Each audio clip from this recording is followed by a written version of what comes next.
Hi, chat. Hi. How are people? How are things? Welcome on in.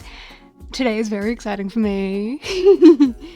So today is the official 1-year anniversary of my UTAU's release, which is very cool and very exciting. It also means that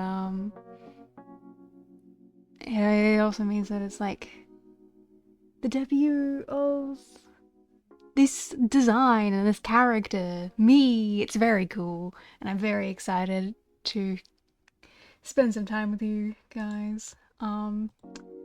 It's been so long. It's been fucking ages. I've been busy with things, and it's really hard to stream and do literally anything else with my day. Oh god, a month! Oh, that's so bad. But hopefully I will stream this week and next week. Because I miss doing it. I do miss doing it. It's just, I get home and I'm like, God, I don't want to do anything. And then, like, I do things 3 times a week. And then on my off days, I have to do my errands and shit. And that's when I have to do all my appointments and stuff. And it's like, oh, this is what I get for choosing to stream at 9 o'clock in the morning. But also, I don't want to stream in the middle of the night because I get tired really easily. So, I might just have to... I might one day adjust schedule, but for now, I'm just a stream when I feel like it kind of guy. You know, I mean, it's a hobby, and as long as you guys enjoy things, and as long as you're still here to like hold my hand, and you're happy when I'm here, like, we can do that. I mean, like, there are people who make money off this shit, who just stream whenever they feel like it with no strict schedule. So why can't I do that too?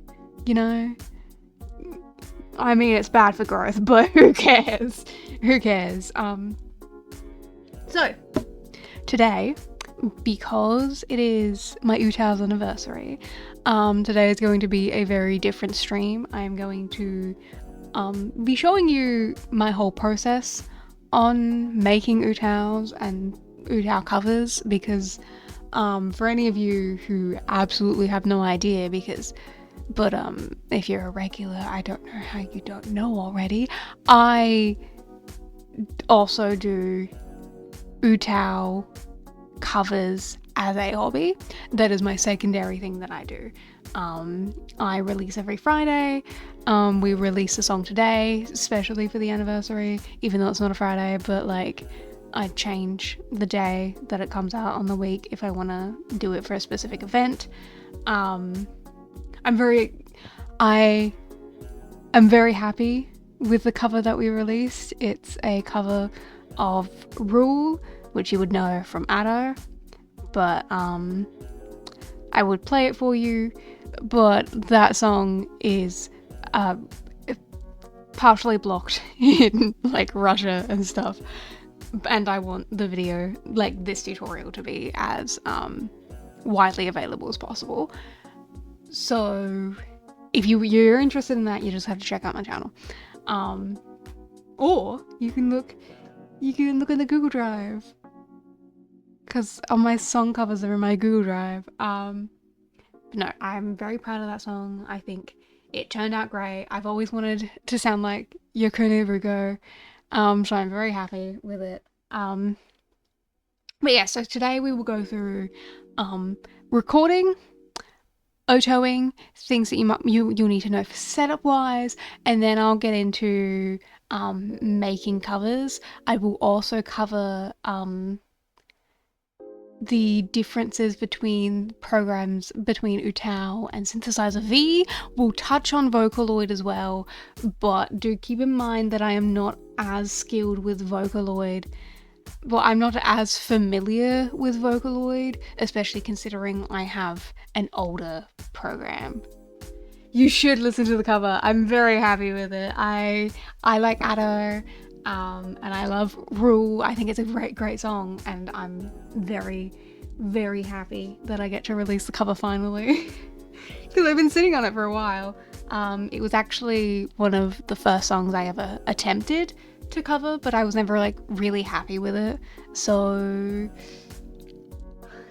I'm happy that I could record things to eventually get it to a place where I was like, this is the way that I want it to sound. Now I should have prepared a slideshow in hindsight, but I kind of just like rambling about these things, so I didn't. And also I didn't really know what to put on the slideshow because a lot of it is demonstration based. So we will be demonstrating. You will get to see my desktop. It's clean, I promise. It's very, very sterile in there. And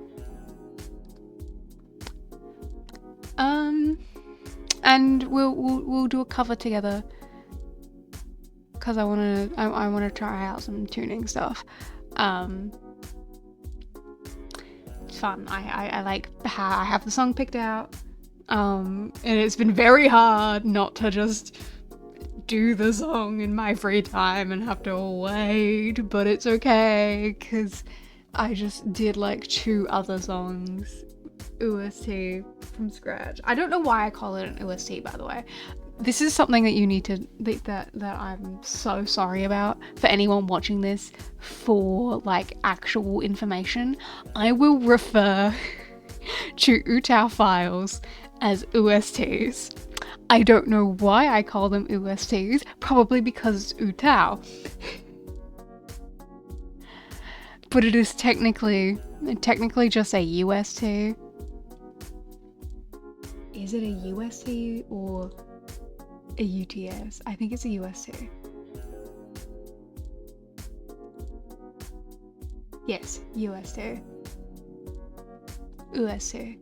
Anyway, it is me. Hi, money. But yes, I will refer to them as OSTs. That's just the way that I pronounce it. It's not the way it's actually meant to be said, but I started and now I can't stop. I will also sometimes pronounce some Japanese words really weird because doing this and learning the proper pronunciation of Japanese vowels has made my brain like overcompensate for some Japanese words are said. So if you get really weirded out by my pronunciation of something, I'm sorry, I can't stop. I wish I could go back. I wish I could. Okay. Like the way I pronounce Ruko. Like, why do I say Ruko? I don't need to say it Ruko, but that's just the way it comes out of my mouth.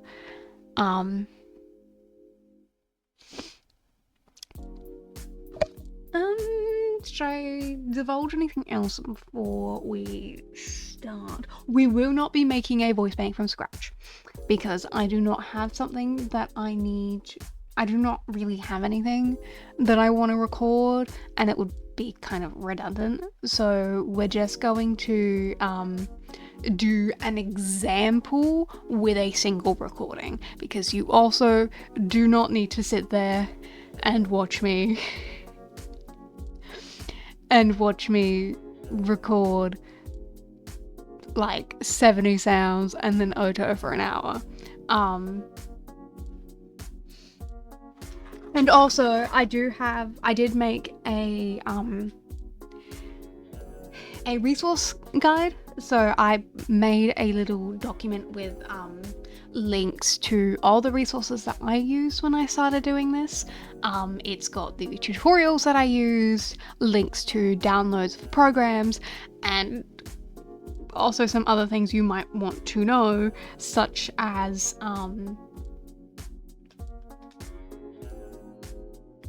mastering tutorials.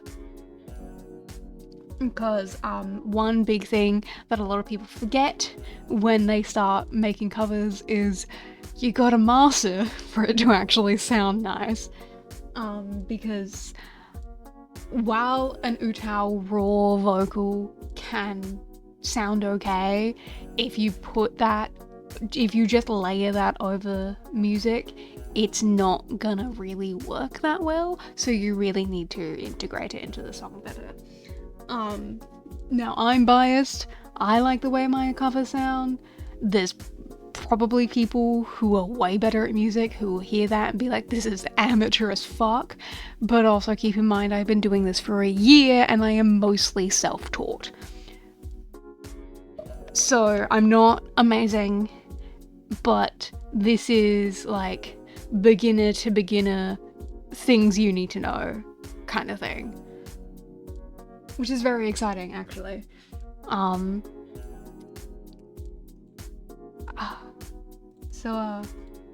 Welcome to my desktop.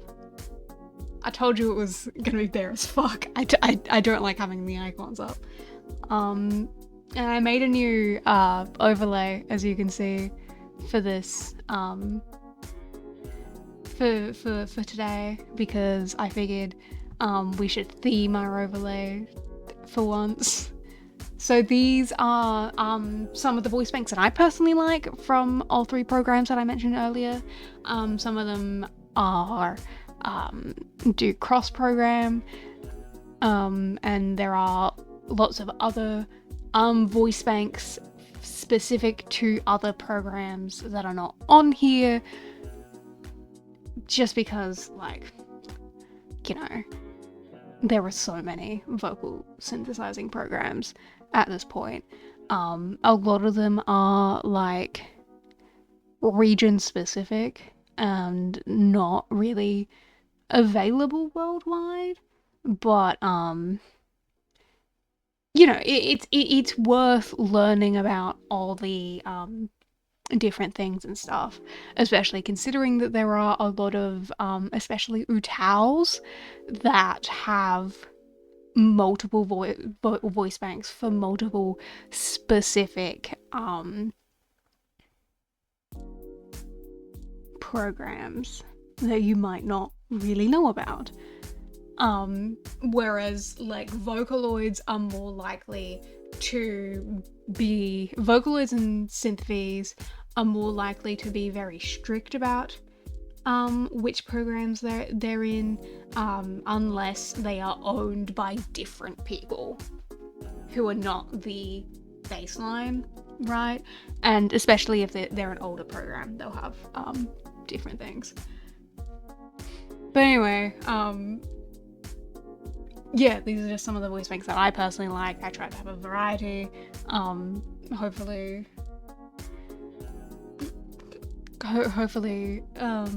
you recognize some of them, because, you know, they're all popular in their own right, let's be honest. But no. So I did not. No. Oh man, I had a whole thing open. I was so prepared. I'm sorry you have to see this. I'm sorry, I was so prepared. I had it open and then I fucking closed the fucking thing. It's okay. Anyway, so when you start making a voice bank, the very first thing that you will need to do is you will need to record, right? And generally speaking, you will want to use this program, which is called OpenUTAU. It is a pretty old program at this point. It is made specifically for the recording of voice banks, and because it is old, if you have a higher quality microphone and you are having it be fed into the computer from a secondary device, it will not register. I ran into that problem when I was recording my 1.5. So unless your microphone is plugging in directly into your computer, you might run into issues.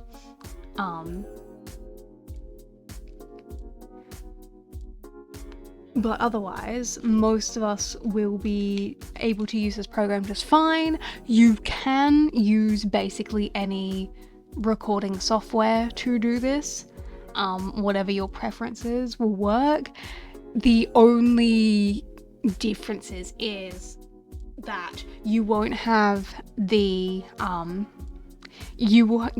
unless you are like stopping and starting manually, you'll have to cut up your recordings, and you will also run into the issue of you can't check your pitch as easily as you can in this, right?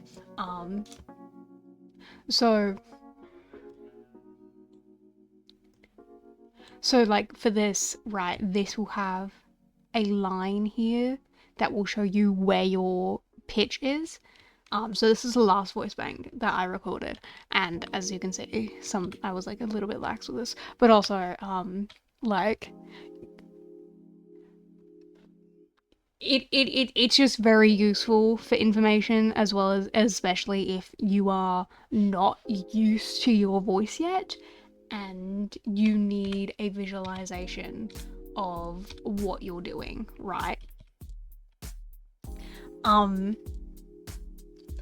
Generally speaking, you want to be as on pitch as possible. However, you will encounter things where consonants will go up or down, which is completely fine.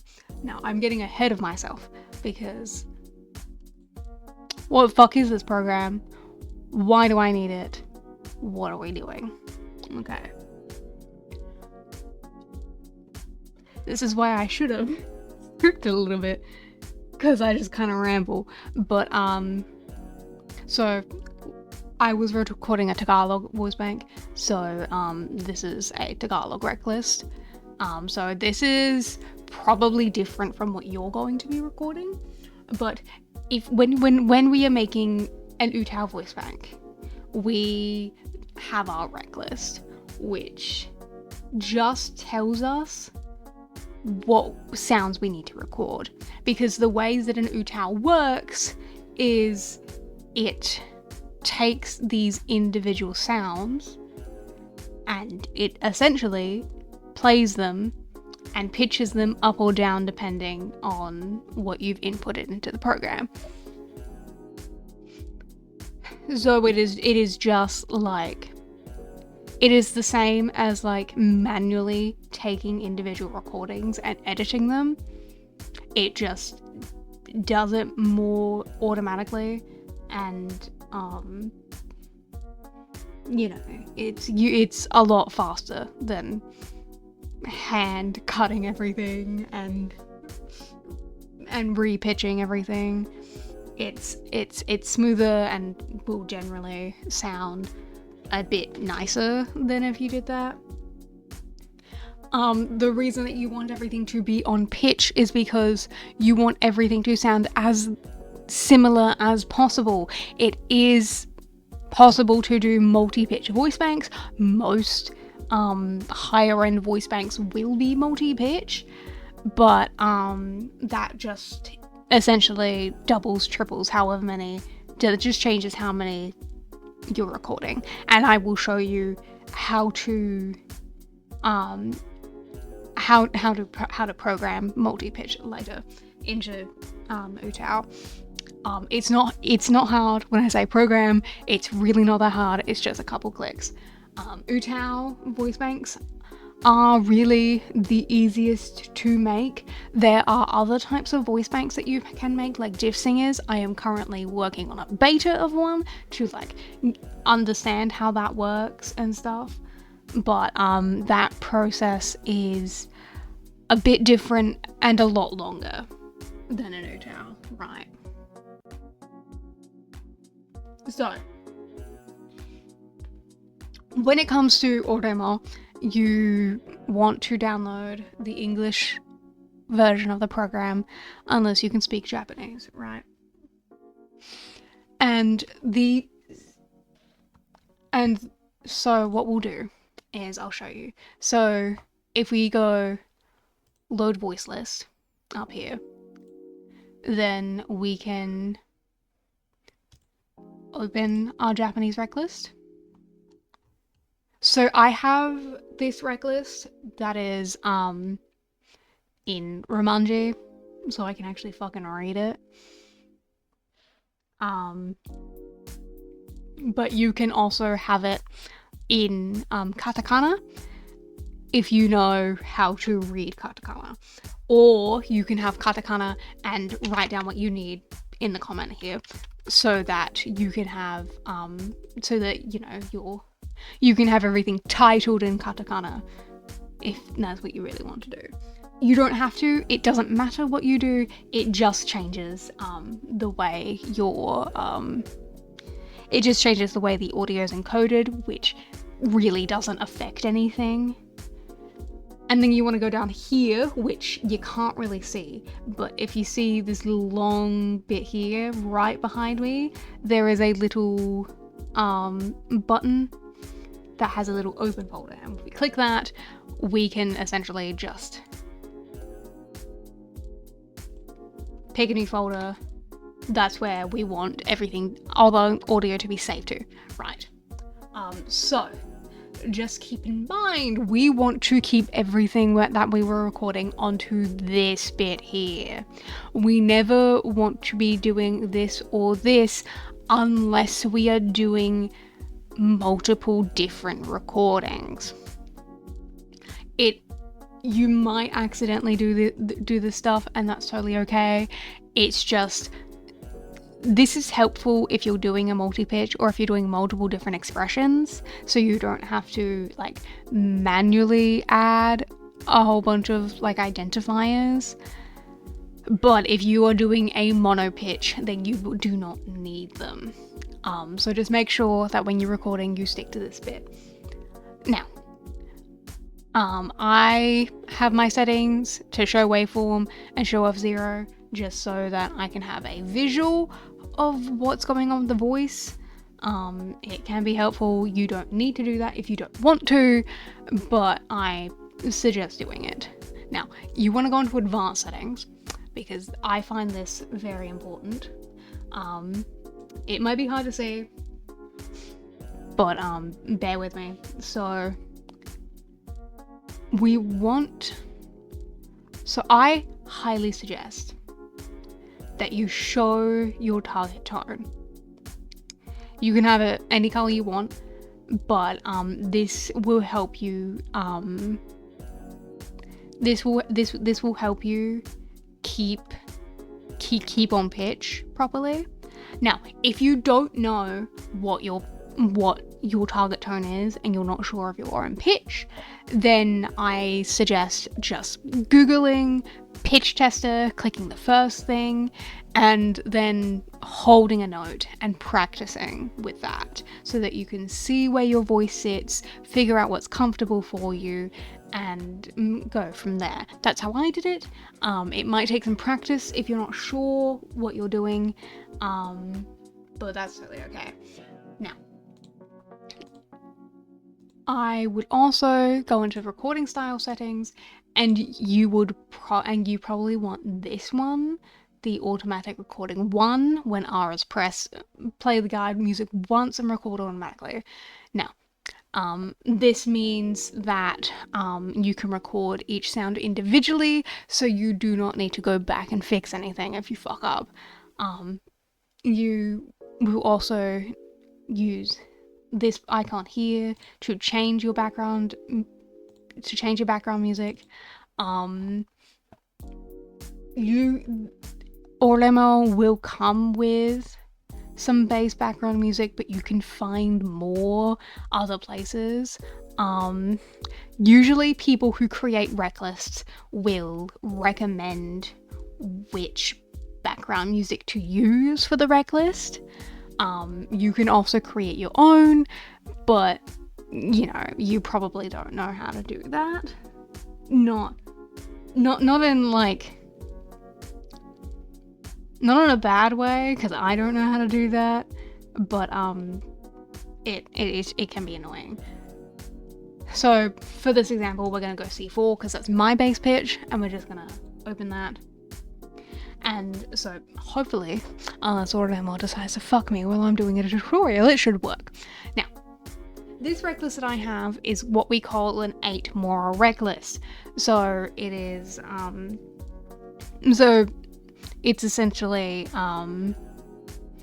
8 recordings per 8 sounds per recording. There are 4 mora, 2 mora, 7 mora. There are a bunch of different ways that you can do this. 8 mora is just the fastest way to get all your sounds done. Now, 8 mora will usually go into a CVVC,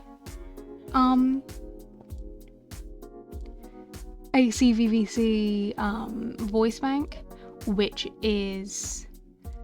just means consonant, vowel, vowel, consonant.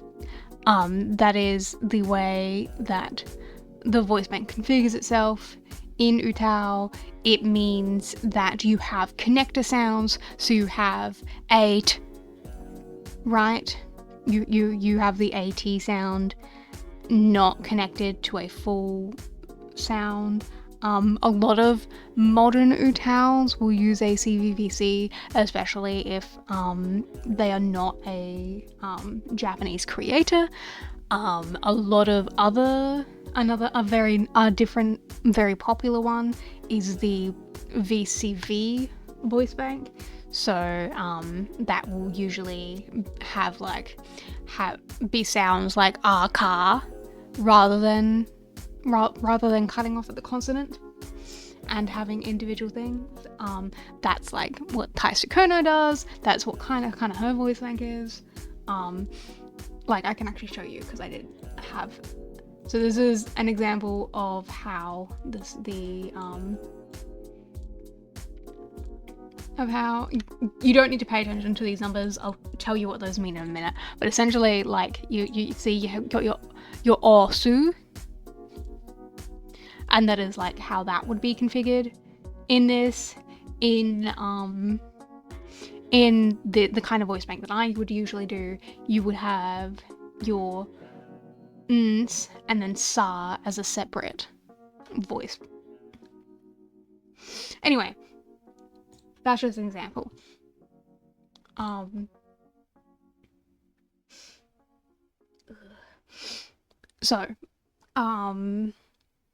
You can also do CV voice banks, which are just these individual sounds with no connectors at all.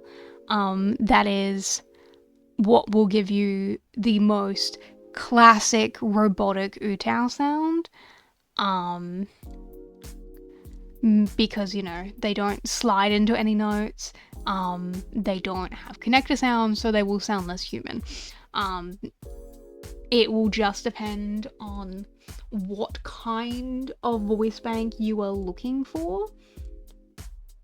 So if you are looking to have your character be like interpreted as a robot, then I would suggest a CV. Whereas if you are trying to make your voice bank sound as much like yourself as possible, I would suggest doing a VCV or a CVVC. I should do a VCV at some point. Maybe if I get bored, I'll actually fucking do that today with you, and then we can do that together. But I'd have to find a BGM for it. Maybe or I could use Daraka as baseline. Who knows? Anyway, so in terms of alternatives for Oremo, I don't know of any, so I can't help, especially considering AutoML does not work on Mac. So if you are on Mac, this bit of the tutorial is probably not very helpful for you. Lots of people will record in Audacity. If you want to do that, you can record in basically any other recording software if you want to. But it is a lot harder if you're doing that and not using AutoML. I would suggest having a pitch tester open while you are singing, so you can like watch it and make sure you are staying on pitch. It's not always 100% accurate. Like, I know that I had some issues with my last Voicebank in terms of that when I had to record it that way. But it's good enough. You probably won't even notice because like, you know, following a BGM guide usually helps enough. Anyway, so we're gonna pause the music real quick just so you can hear what I'm doing, right? Which you probably could because I had it low anyway, but anyway. So this is what a BGM sounds like. This is the kind that I use personally when I'm recording my voice banks. And this is actually great as an example of what we're doing. So this is your waveform. So this essentially just shows you where your voice was sitting and how loud it was, where there's peaks and stuff. And down here, it'll show you where the pitch was the whole time, right? Which, yeah, as you can see, my voice kind of naturally sits in this C4 kind of range, which is why it is the baseline for a lot of the voice banks that I do. Just because it is an easy note for me to hold and it will usually sound a lot like me. I do have other voice banks that do not use C4 pitch, like my 1.5 is bass F4, but that's just a product of it being louder. Do keep in mind that if you are recording the way that I did, where you are being mindful of how loud you're being, then if you ever end up recording anything louder, then your pitch will go up even if it doesn't really sound like it to you. So just always be checking your pitch when you are recording a new voice bank. Now, the way we would be recording this is we would be saying each of these sounds on beat. We want them to be as connected as possible so that we can have those connector sounds so that they can flow into each other. So words can flow into each other, right? And do keep in mind that if you were recording a Japanese voice bank as this is, you need to keep it onto Japanese pronunciation. Otherwise, your voice bank will have an accent and words will sound wrong. There are a bunch of reckless for a bunch of different languages. I'll show you a couple in a minute. But just keep in mind your pronunciation and try to be as accurate as possible, especially if you are not a native speaker to it. I suggest finding a voice bank that you like and listening to the way that they pronounce each sound so that you can get an idea for it, because sometimes the written pronunciation just isn't that helpful, so actually hearing it is usually what's best. So the way we record this: Kaki kuke kokan kak. Look at that pitch. Horrible, but great example. So for this one, I would usually re-record it, right? But so you've got this right here, this bit here, that's the K sound.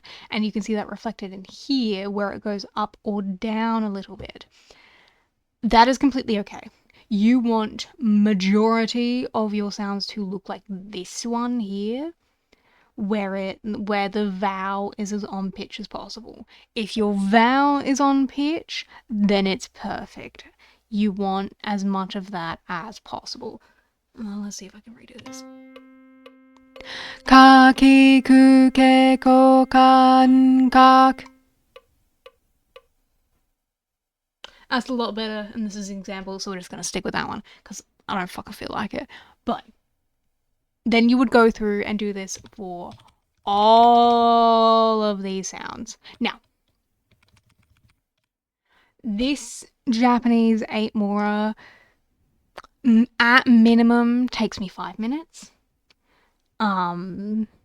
If you were just starting, it might take you upwards of an hour, especially if you are not good with your pitch. The fastest to record is ACV because you just need to say each individual sound, and so you can just go ka, next recording ki, and then you just do that for every single sound.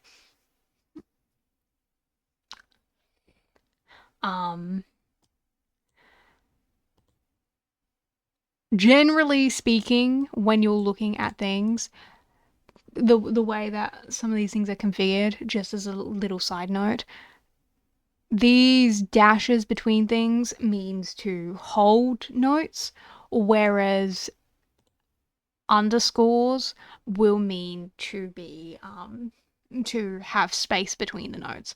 I have these here for when I want to record end breaths, but essentially what it means is this would be recorded as e rather than having it I. Just to give you an idea.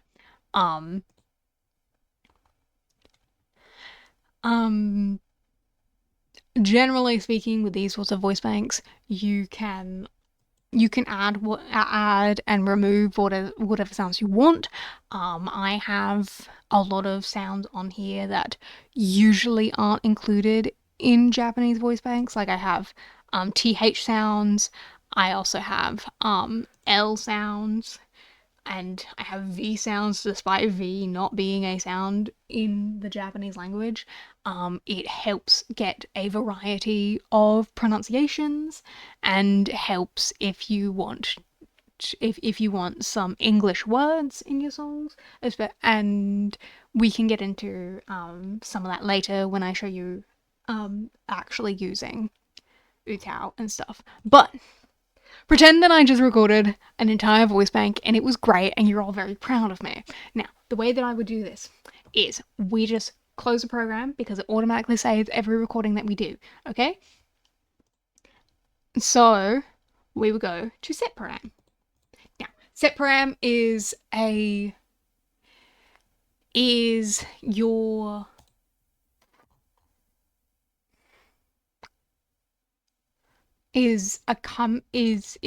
companion to AyaLuna. It has a very similar layout, and is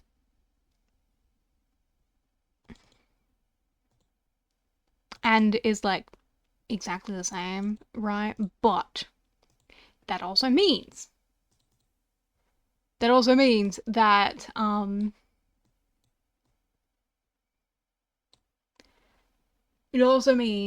that it also does not work on Mac. Now, I also have the one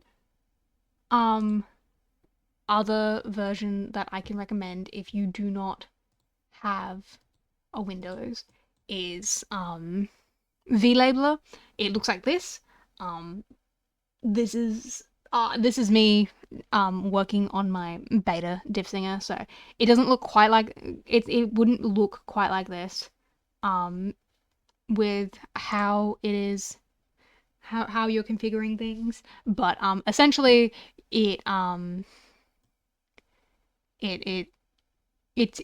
looks like this, and you would move things in a similar way to you move things and you configure things in the same way as you do in AyaLuna. So set param. So the set param tutorial is actually kind of helpful for this. I have run into problems of VLabeler not registering OTAUs very well. Sometimes it'll fuck up and I don't know why. So that might be an issue that you will encounter.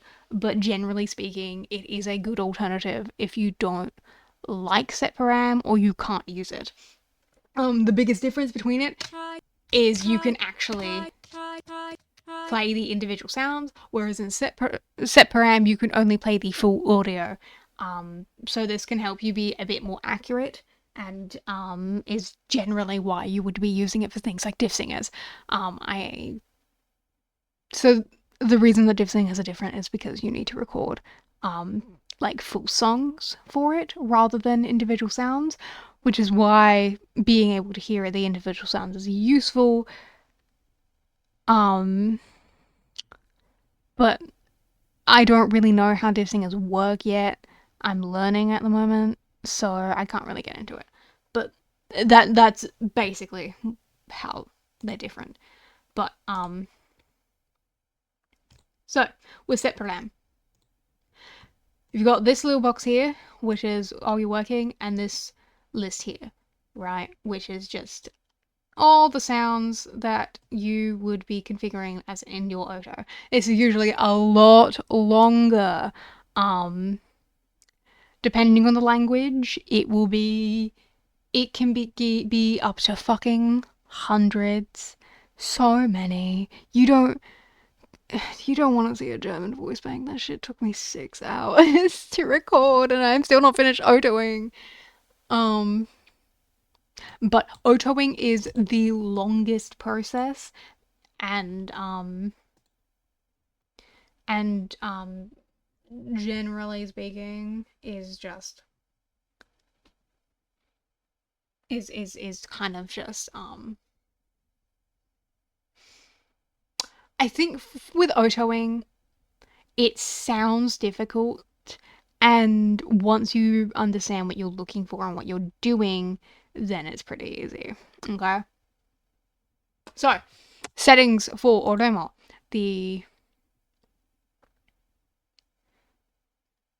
The way that I would do it is when left blank is modified, you can either have it be either or. I usually have it set so that when left blank is modified, everything else keeps their positions relative, but I had to change it because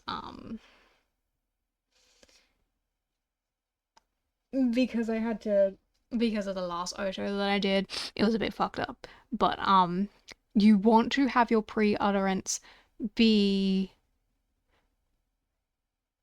set so that everything keeps their positions when it's modified, so that you can simply, without having to touch anything. A lot of Reckless makers will also have a base OTAU that you can use, which is when this will come in handy. One of the tutorial websites that I linked in my resources, they have base BGM and they have base OTAUs that are very helpful. But anyway, so what does all this fucking mean? So the left blank and the right blank are essentially bits of the recording that we are not using. So anything within this are the bits of the recording that we are cutting into. Your overlap is what will be played when overlapping with another word.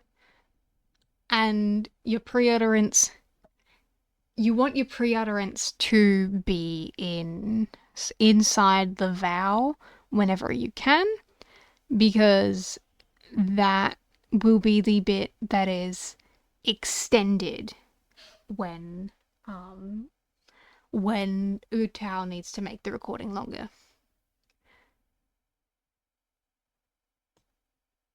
I've completely forgotten what con does, but probably doesn't matter. You can look at a different tutorial if you're actually interested. But generally speaking, I don't think about any of this really. I generally just look at all of this. So you can actually do this without having to listen to anything at all.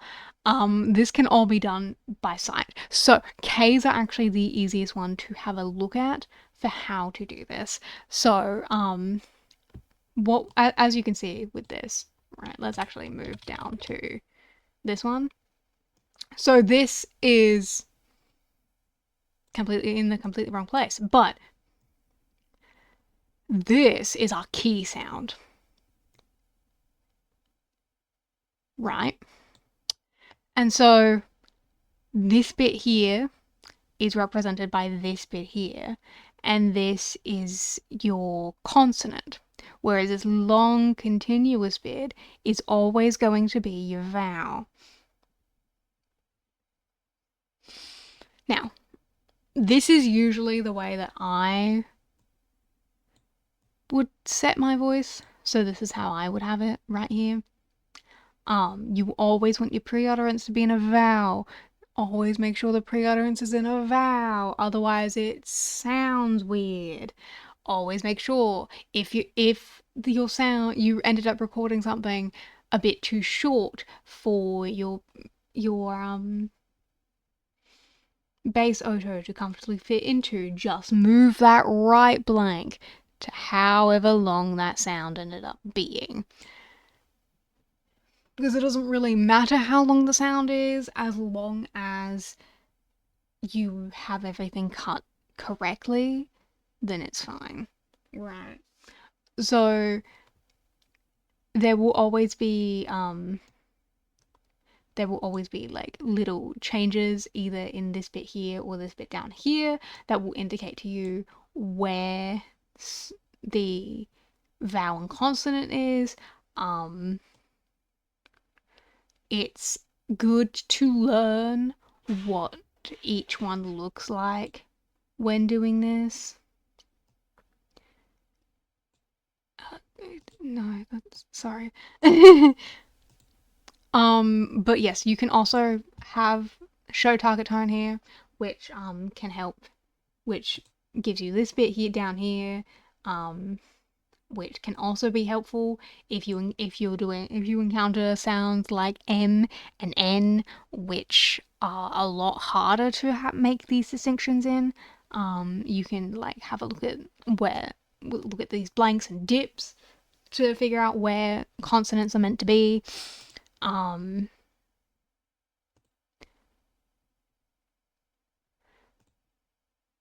You also want to show waveform, show spectrum, especially because you want to be able to see all of this. I highly suggest it. This bit here, this is also helpful. This just tells you how loud each sound is. Which you can kind of actually say here with this, where it was a little loud, little peaky.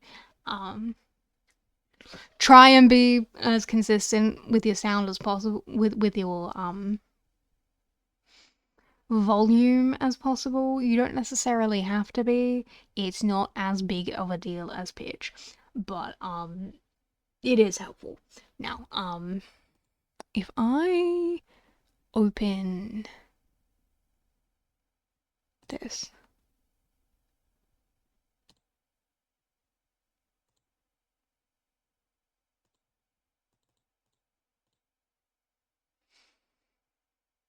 so this is the auto for my Shout Voicebank. Oh, Jesus Christ, that.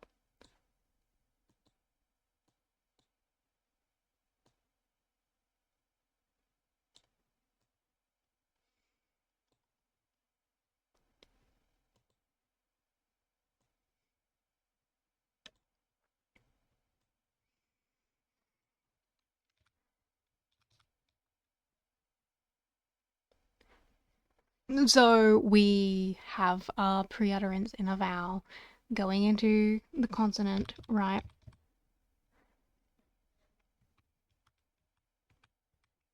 Who knows how good any of this is, but this is a CVVC voice bank, right? You've got all your connector sounds, you've got end sounds, starting sounds. I actually get rid of some of the starting sounds because I usually don't like them, but they are good and I should probably add them back, to be honest. But yeah, as you can see, a lot of them do have those visual cues for how and where certain sounds are. If not very easily seen through here, more so with this. And you can just press spacebar and it will play the thing for you. But it doesn't play the individual sound like our friend VLayla does. So it's not. That's my one issue with set program, but it's really not that hard. It's not that hard to work around. This is just a matter of practice. Once you really know what you're doing, then it's fine. Do always remember that it doesn't really matter if this is 100% perfect. You do want to test things and you do want to make sure that it's usable, but if you get something wrong, as long as everything is wrong in the same way, then you probably won't be able to notice that much. Autoing is also going to be your longest process in terms of Voicebank stuff. Having a base is very helpful, but it does not really negate the fact that it will take ages, especially considering a lot of base autos will just not work all that well, considering that it's just all the base is telling is saying where this box is going to go on the recording, and sometimes the recording is longer or shorter than that, and so it's completely out of whack, and so it doesn't really work. But yeah, so autoing will take me, for a standard Japanese, it will take me about an hour or so. But I'm at a point where I can just like put on a podcast and do it because I don't need to listen to it very much.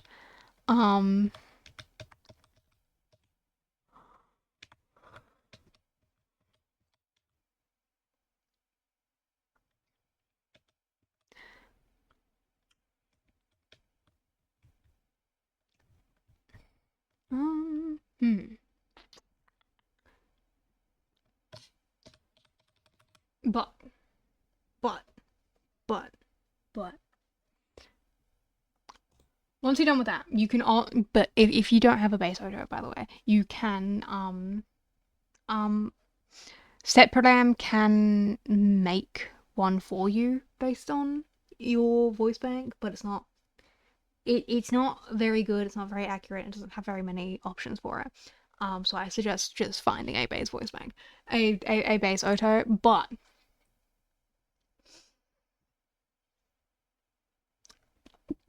very important that we discuss is how exactly do we set up a voice bank? Look at all these voice banks that I've set up myself. Isn't that incredible? So many of them. But how do we actually do it? So, what we are going to want to do when we are setting up a voice bank is we want a couple things. So, we are going to want 2 text documents, one of which is going to be your README. This can have whatever information you want to have in it. This can have your rules, links to your website, whatever you want. I usually have a brief description of the voice bank and how it was recorded. I have a link to my website and any technical information I think people need to know, as well as some basic disclaimers. So the README can have anything you want in it, but it is highly suggested that you have one. And then you want to have a character text document. This is important because this is what UTAU is going to be reading. So whatever is in this bit will be the name in UTAU. So it can be whatever you want. And in fact, you can like go into voice banks that you have already downloaded and change this. I do that if I can't remember how things are spelled, how some names are spelled in katakana, so we'll go in and I'll just change it to whatever name I know them as. You can have you have a version number. You don't technically need one, but it can be nice. You can have the author and who voiced it. These are especially important if they're two different people. To do this cover, you're gonna have to be more specific. As in,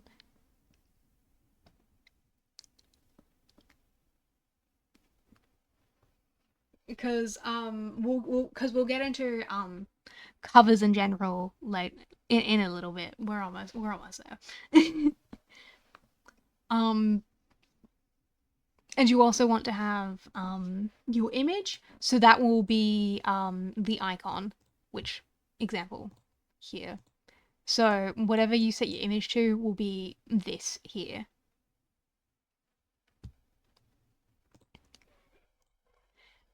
And you can also have your sample. A sample is not a requirement. It is useful to have a sample though, because it can give a better understanding of what the voice bank sounds like, because if you don't have a sample, then UTAU will just play a random audio file within your UTAU folder.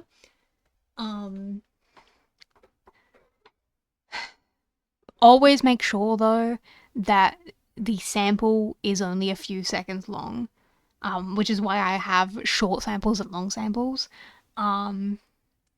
Because once you start playing a sample, you cannot stop the sample. So it will play until the end. So just make sure that the sample is short and so it doesn't get annoying. And then you can also have a link to your website. So the way that this would be set up is if we go into Singers and we go to this one. So this is where all that information will be. It will use some of that information for this as well. So like it uses this information for here and for here, but it also has these things here as well. And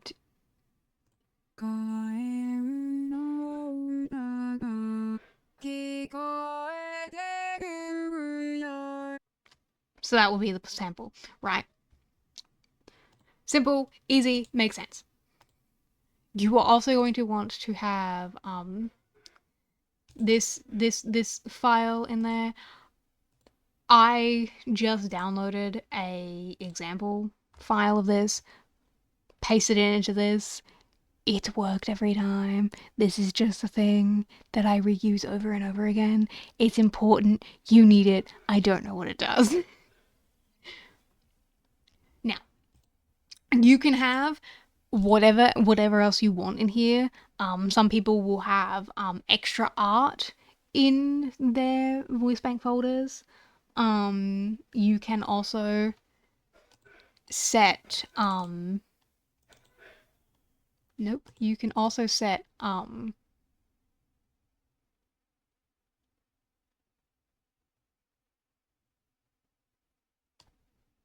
it's not in this one, it's in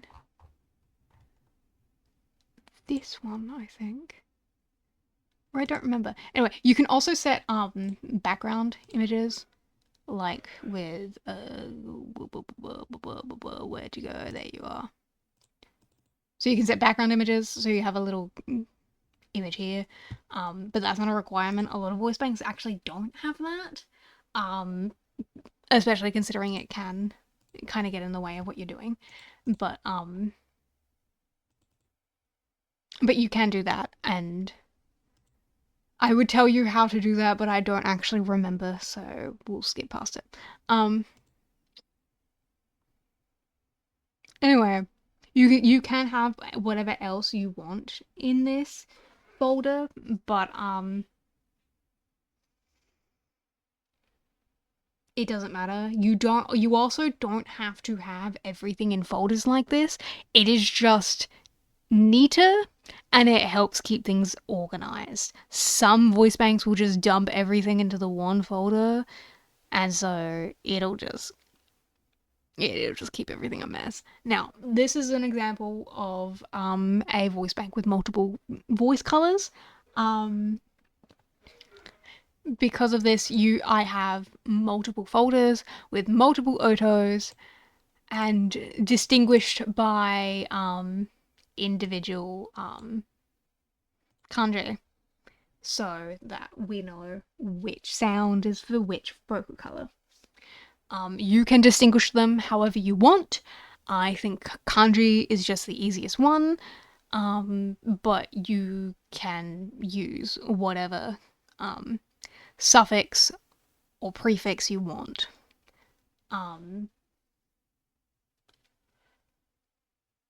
You can also like kind of dump this all into the one OTAU, but generally speaking, you're going to be OTAUing these separately, so you don't have to. Now, this is all that you will need to do when you are setting up your voice bank, right? You have all of the stuff and just all of the stuff, right? Now, UTAU will create other things within the folder. It will create create these files and some FRAC files. It doesn't really matter. That just helps UTAU read them better, but it really doesn't matter. You don't need to create them yourself, essentially. So when you are done with your voice bank and you've set all this up and you've been a good boy and you deserve a cookie, then you can what we can do is we can just try to decide which one I want to input into the program, because I hadn't actually thought about that. Which ones would I already have? Because I had to redo everything. Okay. We'll do sweet then. So what we can do is we can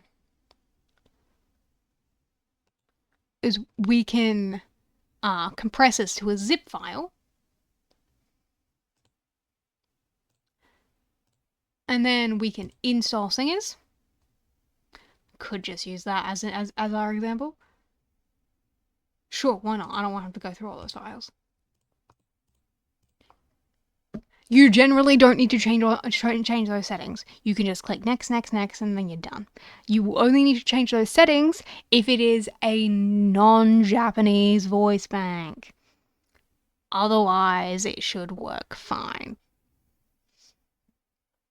Okay, now that we have installed our new voice bank and we've been good and we've done everything that we needed to do, now we can I can show you how these other things will work. So this one is my multi-pitch voice bank. So when it comes to multi-pitch, what we are going to do is, generally speaking, you want to distinguish these voice banks with a suffix of which pitch they are recorded at. Now, the way that you do this is you go to edit subbanks and you just shift click down to whatever you need it to be and you change that suffix, right? And so in this case it's E4, and you click set and you click save, and then it changes that for you. Generally speaking, this is how I would do it, right? Is up to where the note changes. You can do it however you want. That is how you would do a multi-pitch. If you want to make a voice bank that has vocal expressions like this one, the way that we would do that is we would go edit subbank and we would click add color. You name that color whatever you want, and then you go into it, you select all, and you add the suffix or the prefix. It's very easy, very simple, but always make sure that whatever your suffix or prefix is stated within your OTAU. So, for example, where's the OTAU in here? There it is. So, for example, I have all my suffixes on here. This is where you need to do this. This will take fucking ages if you've never done this before, because you need to paste it for every single one. So it's really annoying, but you get a nice little you get a nice little thing at the end of it, which is cool.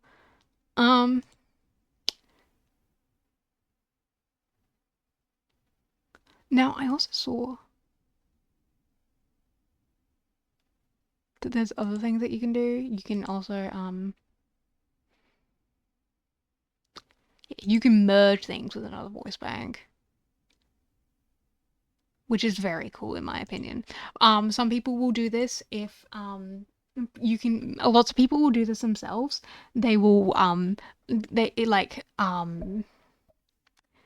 a lot of these like more popular voice banks, they will merge them themselves to create one single voice bank, so I don't need to switch between them as often, and it makes things a lot easier for using.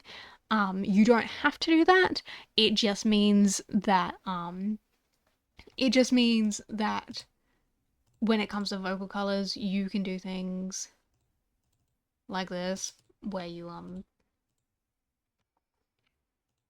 can have like different sounds for different notes, right? No, shut up. Sorry. Like that. It's very helpful.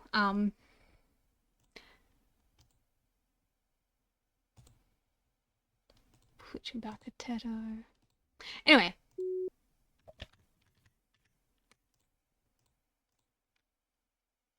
And so that is how vocal colors work. It's way easier than it looks. Lots of people get confused about vocal colors. Okay, so generally speaking, that is everything that you need to know when it comes to your VoiceBank setup. After you are done with that, you want to do some testing with your VoiceBank. You want to use them in a song, see how they work, if you need to change anything. After you're done with that, you can actually move on to things like advertising. For example, I personally have this Voca database page. I did not make this, by the way. Someone actually found my YouTube and made this, as well as my my artist page, which was very cool to discover, actually. It was very cool to look at the voice bank of a character I like, scroll down to see their recent songs and be like, wait a minute, that's the one I made. So So, if you are actively making content with your voice bank, then you can make a Voca database page.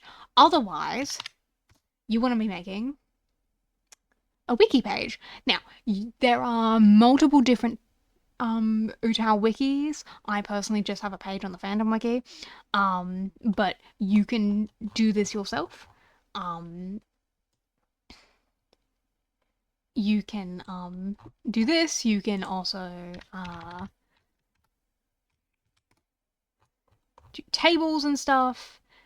It's great. It's helpful. It's a good place to have everything all compiled into one.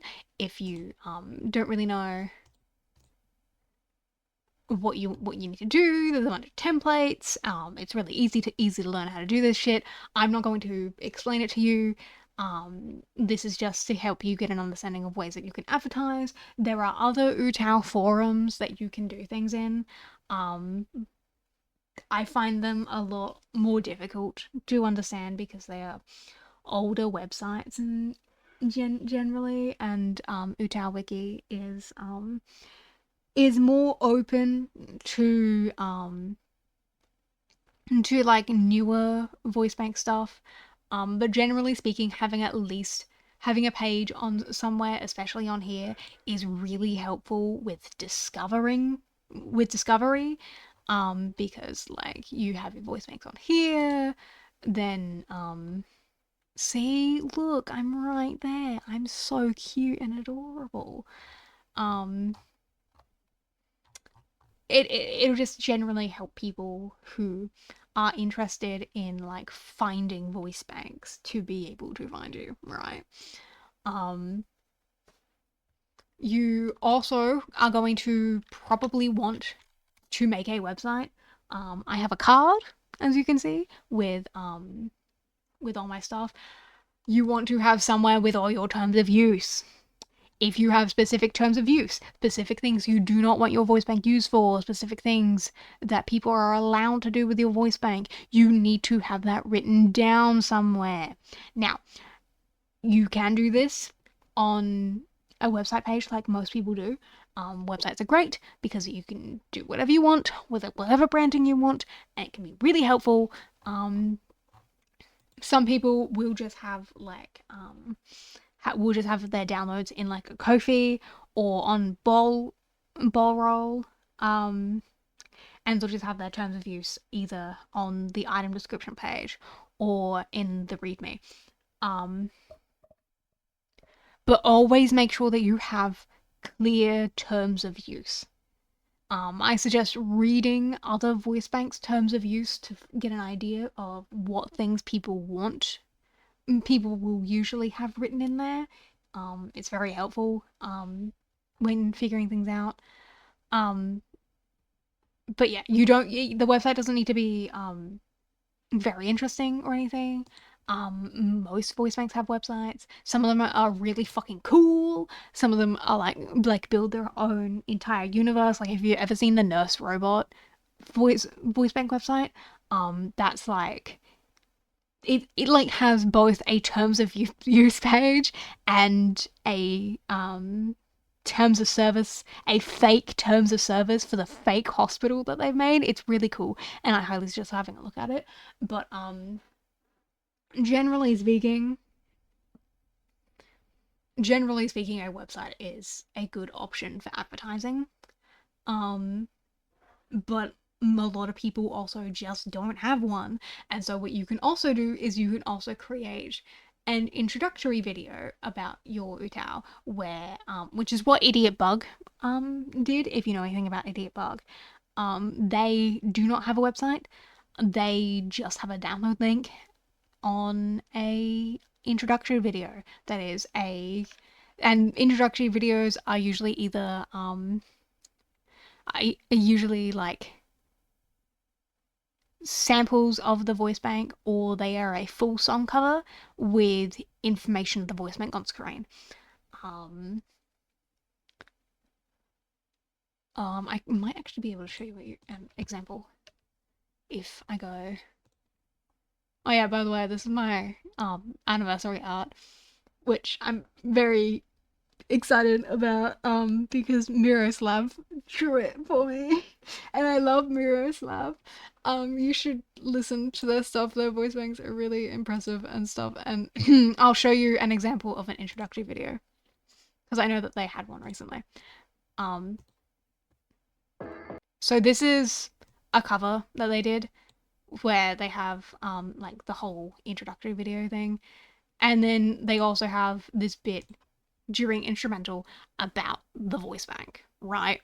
So this is how a lot of people will do their things, and then they'll have like links in the description for the voice bank and stuff. This is generally what people will do when this is generally what people are going to be doing when they make an introductory video, generally speaking. Anyway,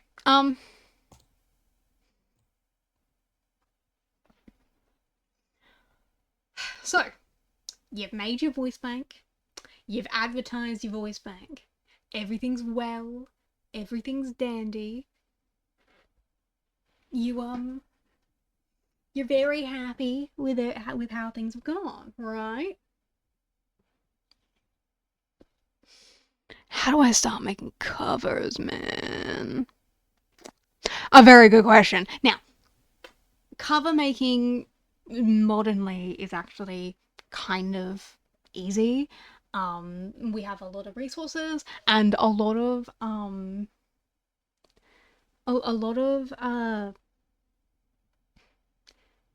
creators will actually provide instrumental and original project files, which are generally very useful, right? It is also easy to find if you are looking to cover a song that is marginally popular. You go on YouTube, you write the song title, and you write UTAU cover, and eventually you will find one either with a link in the description to where they got the UST, or it'll say plus USTX in the title, and you can and you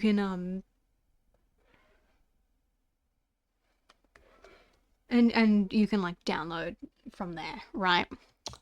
But what if the song I want to do doesn't have a cover of it yet, or I just want to be cool and learn how to make my own? Well, in that case, what I'm going to do is I'm going to show you how to do that. So the song that we're going to be using as our example is we're going to be covering the song Cold, because this song currently does not have any covers to it, and I really like it. Now, this is where we are going to start talking about other vocal synthesizer programs as well. I will show you a couple things that SynthV can do that UTAU can't, and things like that. First of all, what you are going to want to do is you are going to want to get the vocal file. So you are going to want to get the straight vocals without instrumental from the song. Now, some creators will provide these stems, but not all of them, and sometimes the vocals will be the only thing that they don't provide. So, if you cannot get this, what I suggest doing is you download the full version of the song with the vocals and instrumental, and you go into your audio editing software, and you find the extract stems button. Every audio software will have this as a default, and so it should generally be pretty easy to do that. But yeah, you want to extract stems from that and then save just the vocals, right?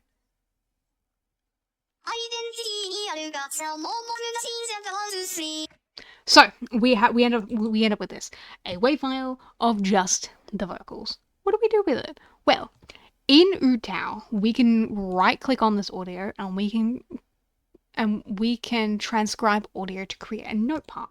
Now, what this will do is it will turn this into a MIDI that we can edit.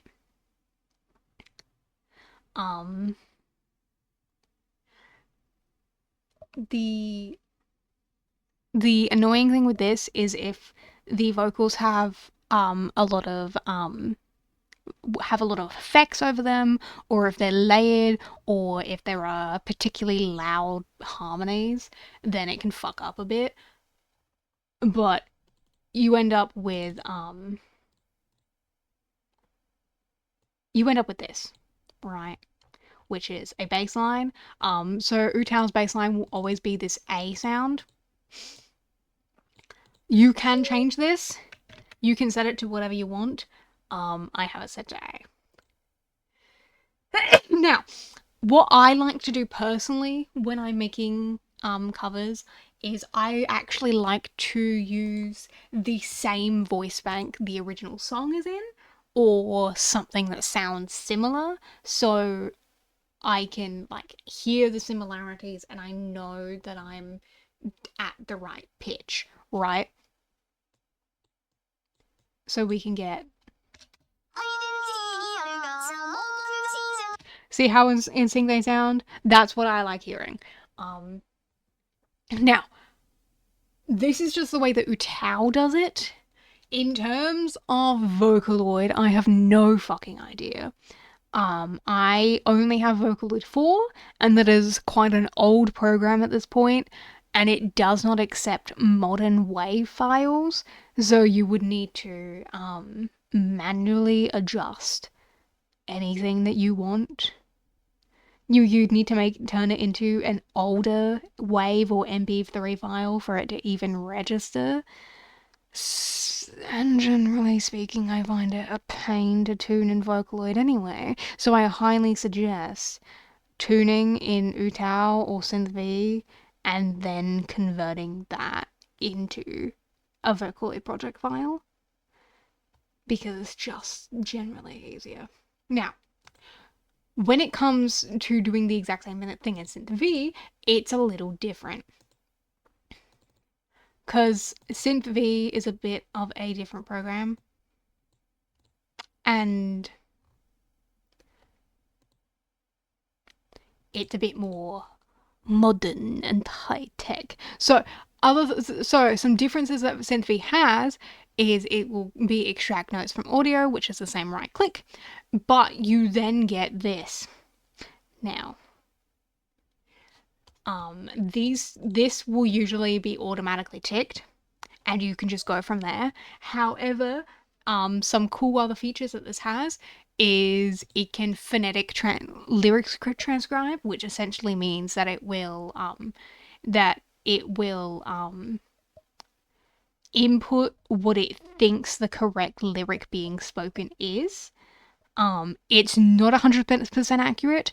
It's worse in English, and it doesn't work very well sometimes. But if you're doing a Japanese song, it can be helpful to listen to and get an idea for things. And it essentially just means that you just need to edit instead of inputting every sound individually. And you can also transfer pitch. So what that will do is it will listen to the individual pitches, and it will tune the voice bank according to what the original vocals are doing. So that this is just something to fast pace it. You don't have to do this, especially if you want to have a unique if you want to be unique with your tuning. But I'm just showing you as an example of something that SynthV can do that UTAU can't.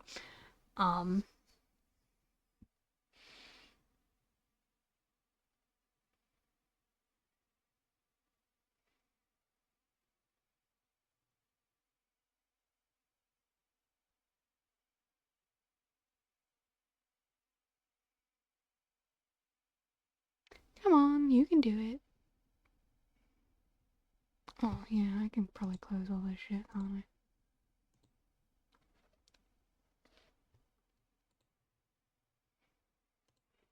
So,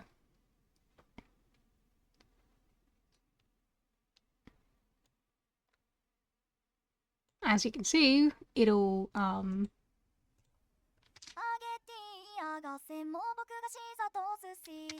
we already know that's wrong, but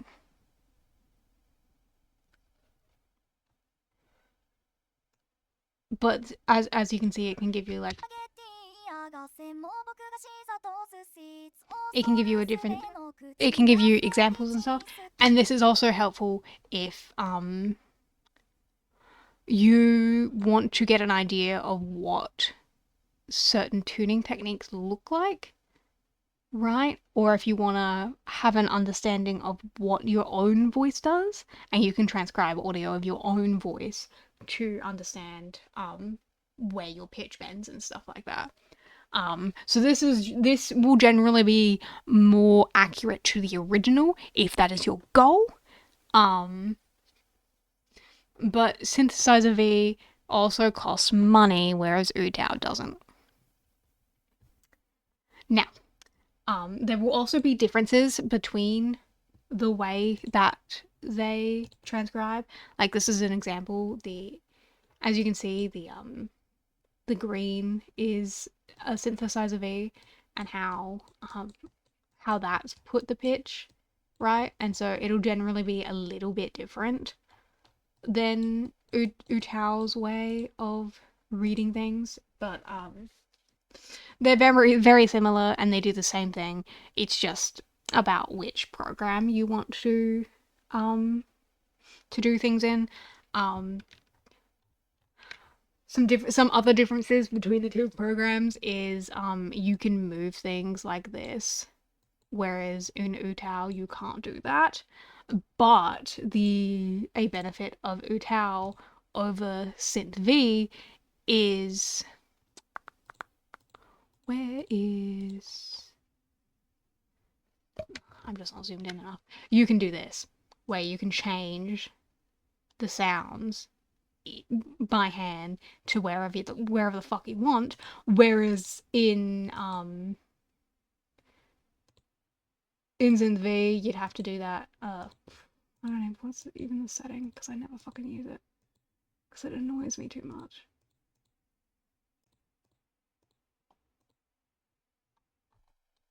There, down here. You'd need to do that individually, and sometimes you can't even get exactly what you want.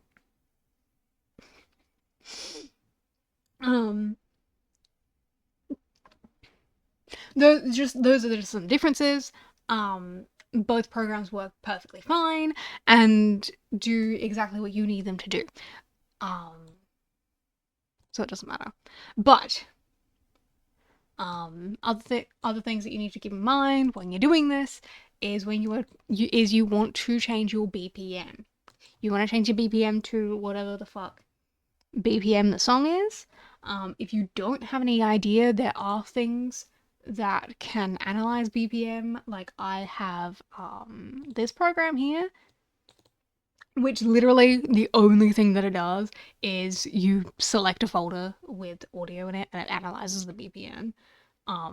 It's literally the only function of the fucking program. It's helpful though, if you don't want to like upload the song to a website to do it. Anyway, so we're going to, for tutorial purposes, we're going to be focusing on this first section here.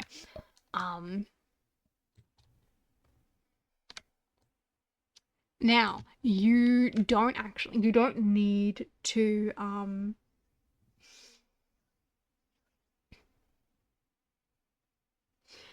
need to write anything in katakana or hiragana. You can write everything in romanji, and it will know what you want. Some things that you might want to know when you're editing, because these took me fucking ages to figure out. You can do batch edits.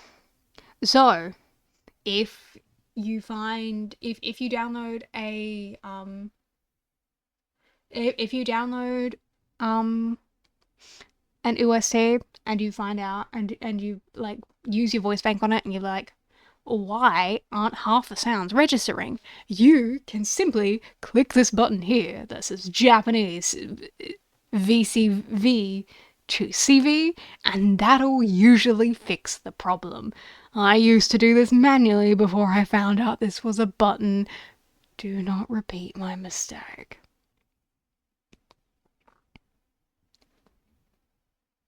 There are a lot of other useful settings in here, which I highly recommend having a look at if you need to figure out anything. Generally speaking, though, like it's cool. Like you're generally gonna be just fine with all of this. Now,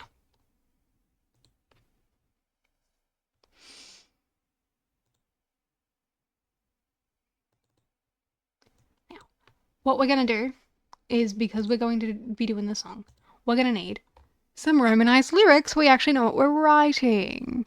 Now, if you know Japanese, you can just use the original, but hiragana is usually not gonna work, so you need it to be in katakana.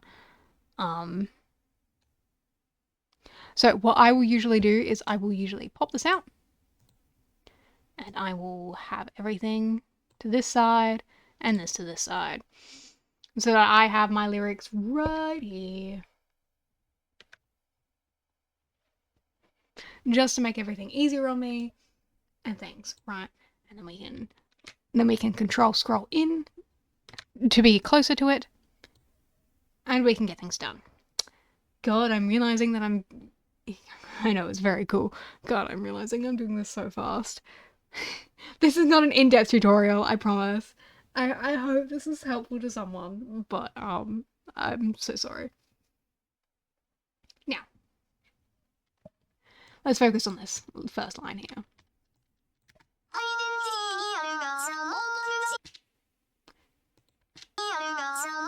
So this here, this sound here is where that more starts. So I'm going to input more there, so I know that's where we end, right? And to make it easier on your ears, I'm going to mute this. I usually wouldn't do that, but I imagine it might get annoying to some people, so I'm going to mute this for you. Now, this first sound here, this is going to be the I sound. And because we are using a VCCV voice bank, we are going to need to input that I individually. I highly suggest you do this so that you can like edit where the sound exactly is. You can learn different, more optimized ways for doing this for individual voice banks.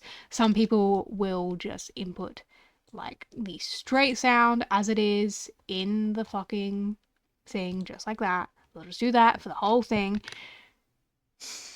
If you're going to distribute it though, please don't do that.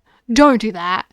Don't do that. Just, especially if it's English, especially if the song is in English and you use an English voice bank to do it, don't do that. It is so annoying, and I don't know how anyone gets that to work. So please don't do that. Anyway.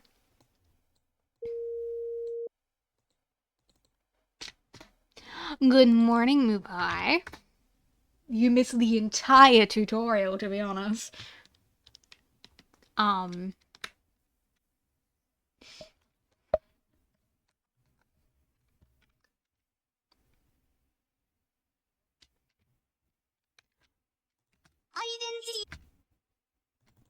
T T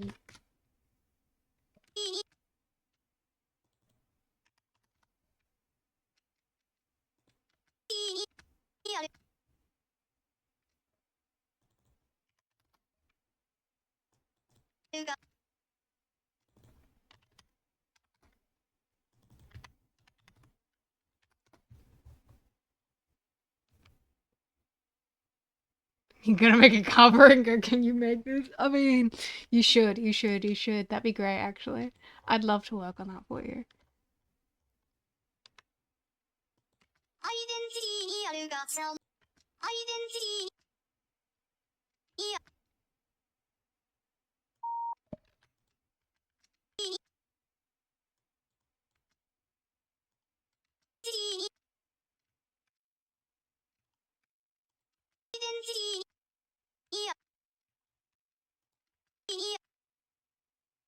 That's wrong.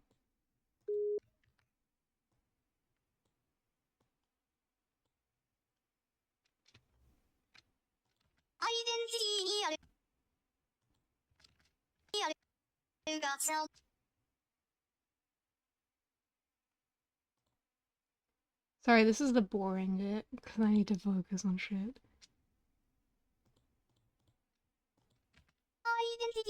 Ooh.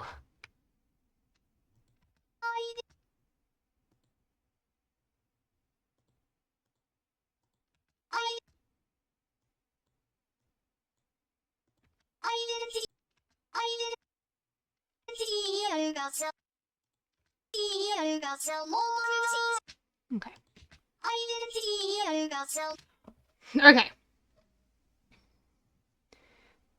No, Mupai, I'm not ignoring chat. I'm being cool. Okay, so now that we finished a line, because I realize I can't do this whole fucking thing without it being quiet and boring. So,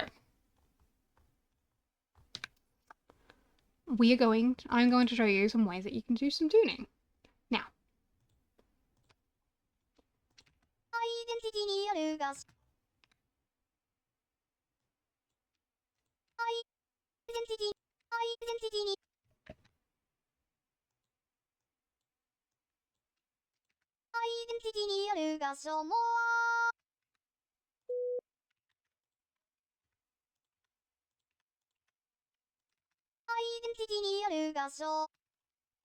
Okay. So, there is this button here, which is your vibrato. So that adds,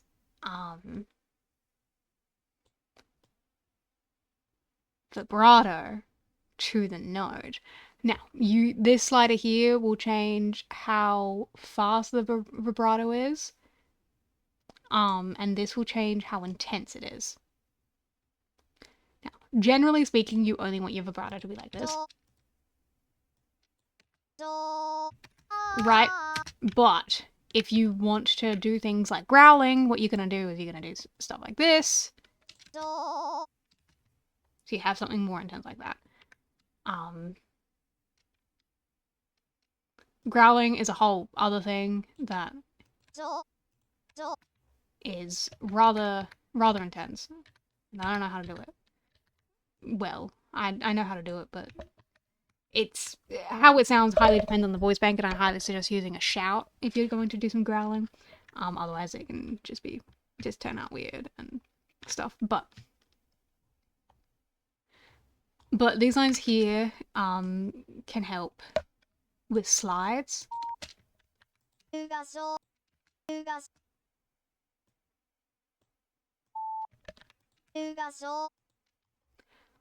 Which is helpful if you need a note to slide, but you can also have them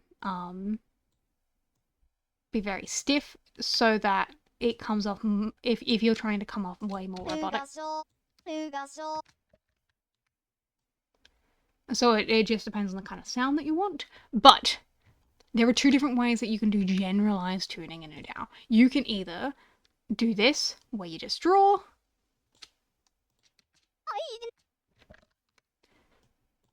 Generally speaking, you're gonna see a lot of this sort of stuff.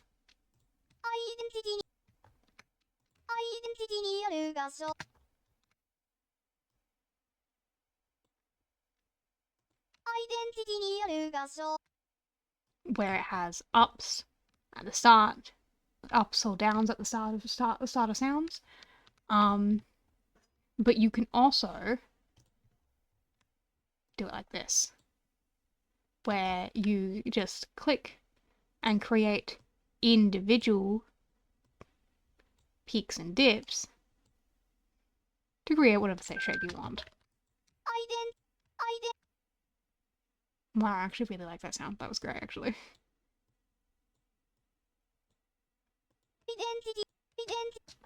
Now, generally speaking, there are no real rules when it comes to tuning. It is basically just a game of figuring out what you like the sound of for that particular voice bank. Some voice bank will sound good with some tuning and some won't. Some songs will work with it, some won't. There are people who overtune their voice banks. If you've ever listened to any Yasai covers, I personally think that their tuning is very impressive. I think that they overtune Teto sometimes, but it's good to be able to hear what she can do with the right amount of tuning.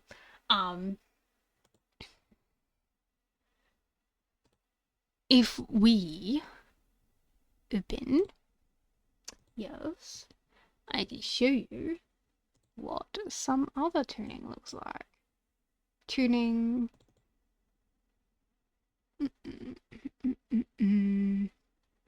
Covers.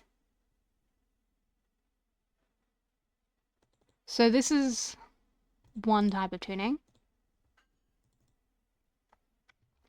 where you just have basic peaks and dips, starting, ending of words. So that'll give you.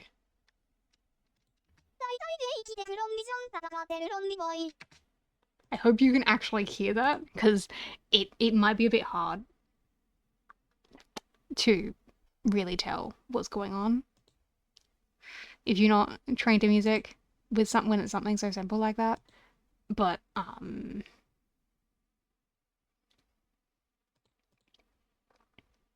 think you've also got tuning that's a bit more intense. Let's do this one as an example. No, this is save as.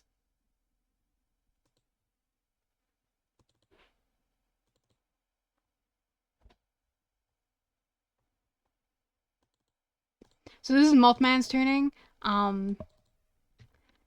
They do a lot of this sort of tuning. They also add a lot of vibratos and stuff. They have a much more intense tuning style than some people do.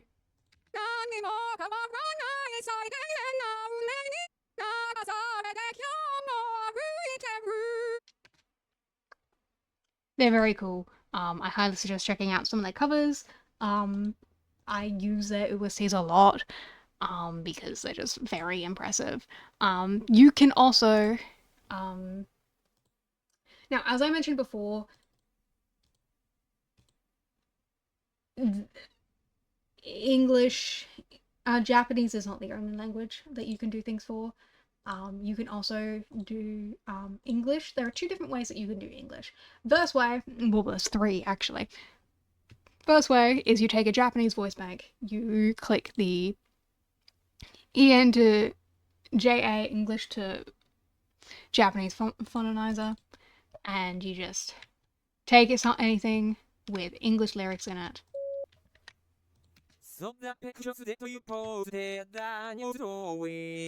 And it will do that. Now, the way now if you can hear that, you will need to do some editing with this. So it will actually sound a lot cleaner than that. But that is one way that you can do things. Some people will also do English covers where they'll put Japanese sounds in there and squish together to create English. That is how a lot of Vocaloid English covers are done.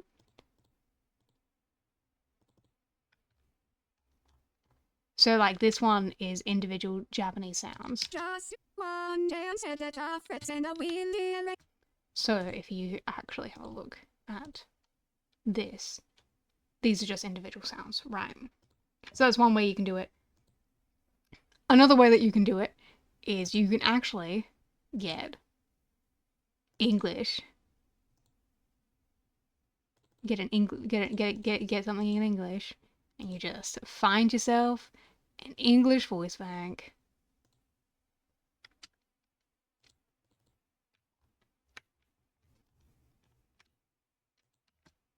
Rewired, redefine my heart. So I have an English voice bank. This recording style will be a lot different, as you can see, with some of these fucking sounds, because what the fuck is that? English will take a lot longer to record if you do want to do that. It is a lot harder. It is a lot more going on with that, but it is what it is. Ugh. But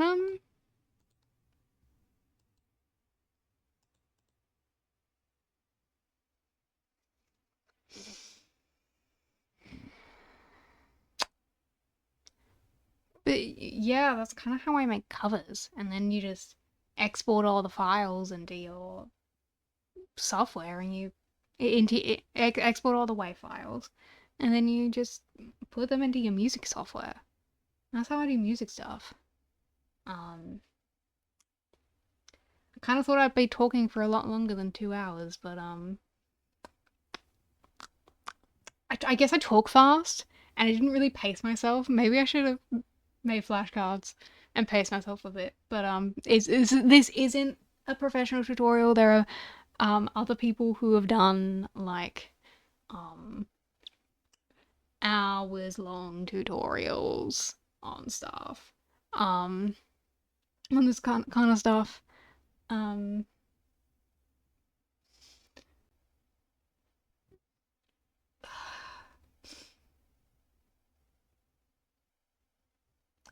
Just I guess that's everything. I mean, I didn't show you Vocaloid, but also fuck that program. I am very vocal about how much I hate programs, so I don't have you locked in the basement. There is no basement. I've never been into a basement. Okay? Whatever would I have you locked in a basement for? You're not doing anything.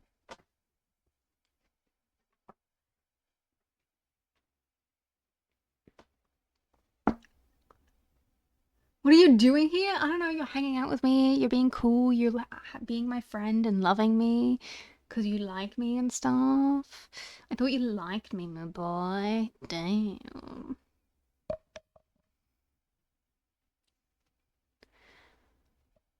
What do you mean not here? In this that's the same thing.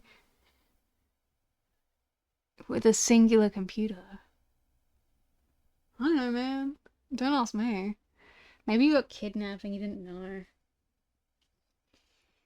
I can't answer that question for you, man. But of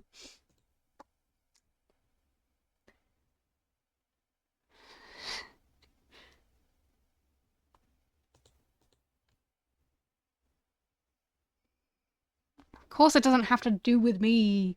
I don't know nothing about no basement. I have nothing to do with this, I promise.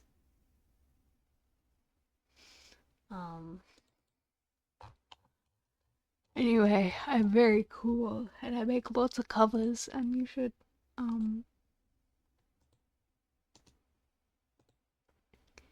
should go look at my covers and stuff. Because they're amazing and cool and I like them and I'm almost at 100 subscribers, which is very cool. So yeah, I post a lot of UTAU covers with my UTAU Voicebank and I'm cool and stuff, and I hope that this was helpful to someone. I have this resource document which I hope is useful. which is just all my things and some notes about the stuff. It's probably these are probably way better tutorials than what I just gave you. But I did preface this, so this was a very basic tutorial. Basic bitch things. We could sit here for the next 2 hours as I finish that cover, but I feel like that would be probably very boring, which is why music is kind of a thing I do by myself in my spare time. Because it's not a very interesting process to watch, to be honest.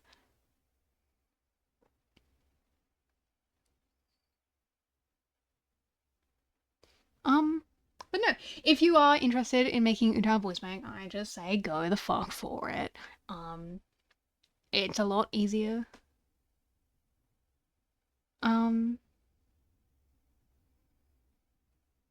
It's great, and I like it, and I would like more people to be knowledgeable on my hobby that I've put so much time into for the last year. Go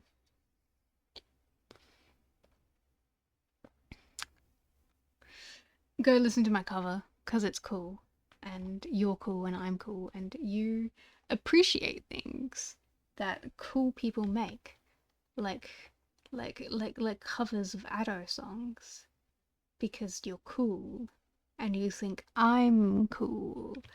And that is the cover that you get for this week. And so you have to wait another week for a different cover, which I'm also excited for because that one uses 90 and I love 90.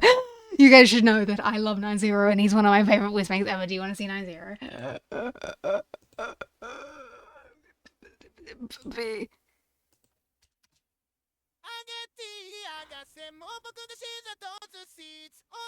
I fucking love his voice. I'm sorry. He's great. This is probably a bad pitch for him. He works better at a lower pitch. But he's great and stuff. What do you not mean you don't know what you think?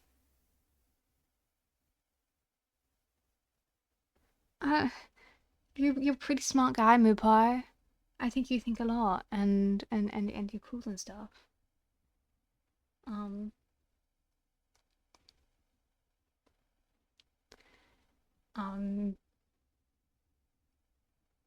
What do you mean you don't think at all? I've seen you think a lot. I did not trap. Stop. I didn't trap anyone, okay? I didn't trap no one.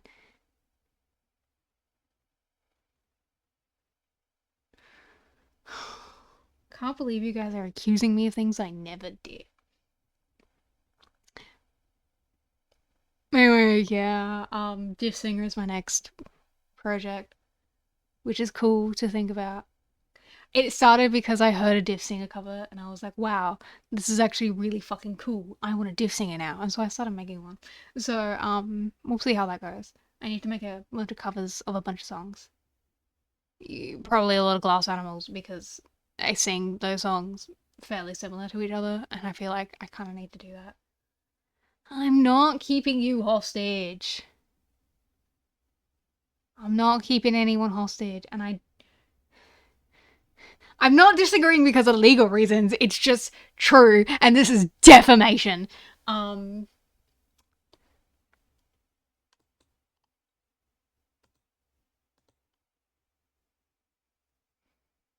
cute, and I'm adorable, and you love me. I couldn't possibly be doing anything wrong ever. I mean, look at that face. You can get snacks? Yes, you can. I have a lot of snacks, actually. I think I bought too many snacks. I have cheese and crackers and ham and chippies and chippies and more chippies. I'm watching Doctor Who tomorrow with my friend. So I bought a lot of snacks because I've never had a watch party with anyone, so I wanted to be prepared. Give you proof. It's not my job to prove anything. If you're defaming me, you have to prove that it's true.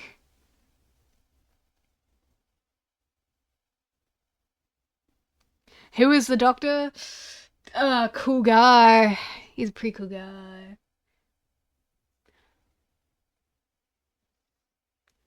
Pretty cool guy, if you ask me.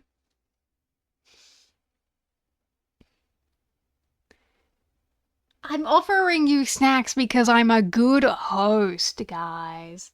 I'm offering you snacks because I'm a good host. And I'm cool. And you like me. I can't believe you guys would ever insist that you don't like me. I'm cool. And I'm handsome. Hosting holding people also. What the hell, man? You're acting like you want me to just end stream.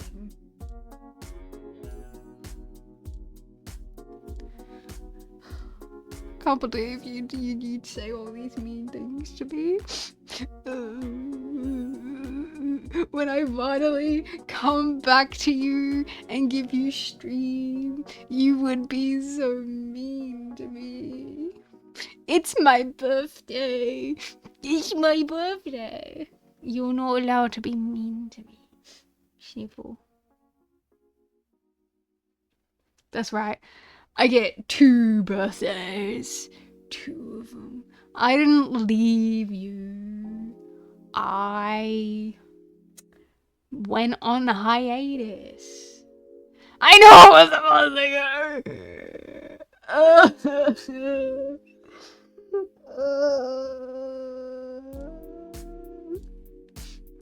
I'm sorry, okay? Okay, it's really hard. It's hard doing one thing full time and then also streaming. Like, I don't know how I'm gonna do when I actually have a fucking job. I might have to change the time that I stream, which would just be gross. I'm just saying. Better streamer than you. Damn.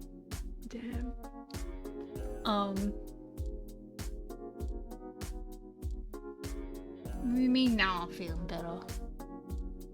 I mean, right now is holidays, so I'm hoping to stream more later. And a bit more in the week. But it's gonna be good. You went live 3 weeks ago and you didn't tell me? What the fuck? Can't believe you did that.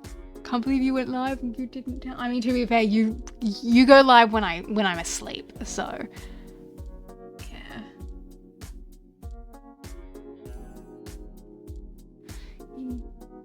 I know you're working on your project. I know you're working on your project. I know that it announces, but I don't follow you. I don't follow you. And also, I don't get Twitch notifications because my Twitch is linked to an email address that I can only access on my project. You can work on that on stream.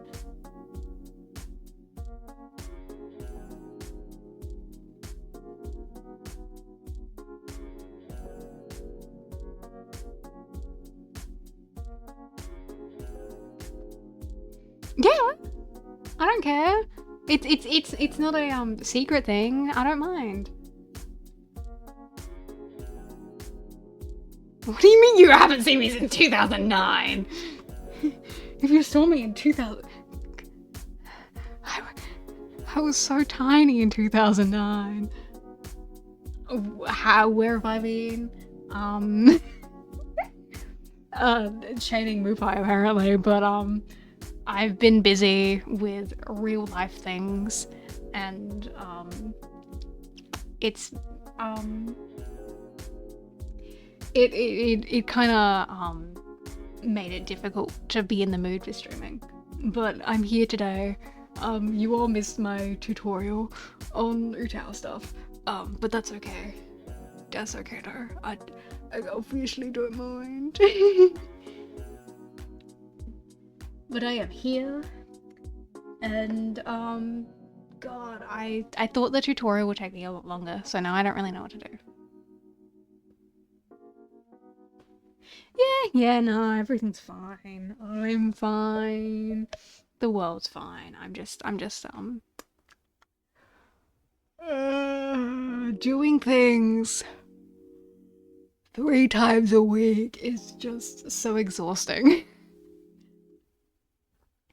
And my schedule changes next month. So, who knows how that's gonna work. Did I get anything good for the Steam sale? No, I haven't actually bought anything yet. I've been thinking maybe I should, but I don't know what I want. Like I'm not really like someone who gets overly excited for games.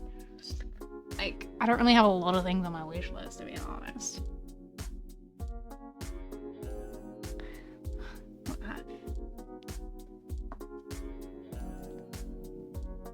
Like I had a look at it this morning and I was like, do I really want to buy a 3rd copy of that game just to own it on Steam as well?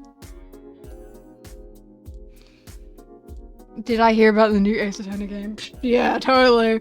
Always bet on Ace Attorney 7. Always bet on Ace Attorney 7. Is that?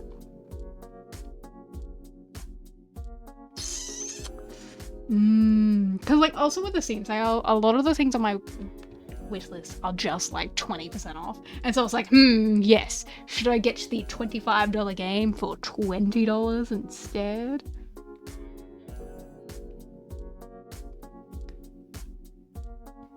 I do need more Ace Attorney in my life. That will make things way easier for me. Everyone, I think everyone would hate it. Everyone would hate the new Ace Attorney game if it comes out. But I think I'll play it and I might actually like it. But like as long as it was like old Ace Attorney and not Chronicles. Ace Attorney for Chronicles. But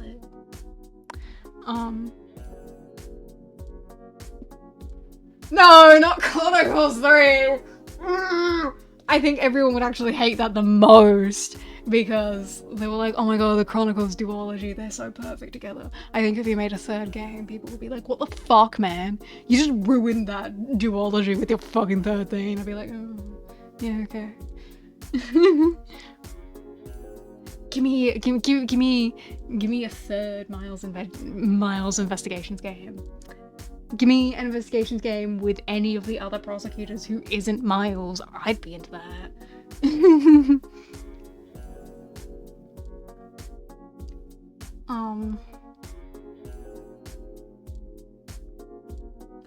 But none of that's ever happening. So who knows? Can you stop sniffing me so intensely, Thomas? I don't know how I feel about that.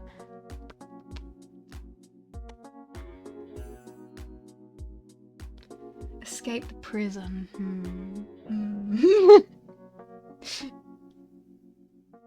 That'd be funny. That'd be funny. But no, like I look at my wish list and I'm like, how much money do I feel like spending on that game, on this game?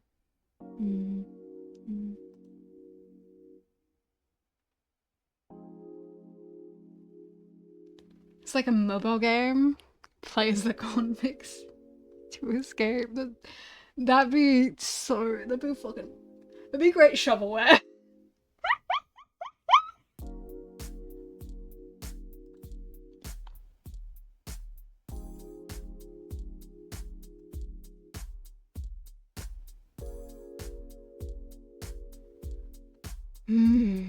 Anyway, yeah, I don't know what I want to buy. There's nothing I really feel like. Because I'm not a hardcore gamer.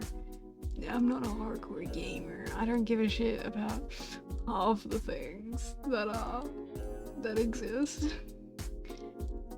People be like, oh my god, you should play this really popular game, and then I look at gameplay of it and I'm like, wow, that looks boring as fuck. I don't want to put my time into that. I know, I'm not a hardcore gamer. I lied to you all, but that's not true, because I feel like you should have picked that up on that from my item description below. God, item description.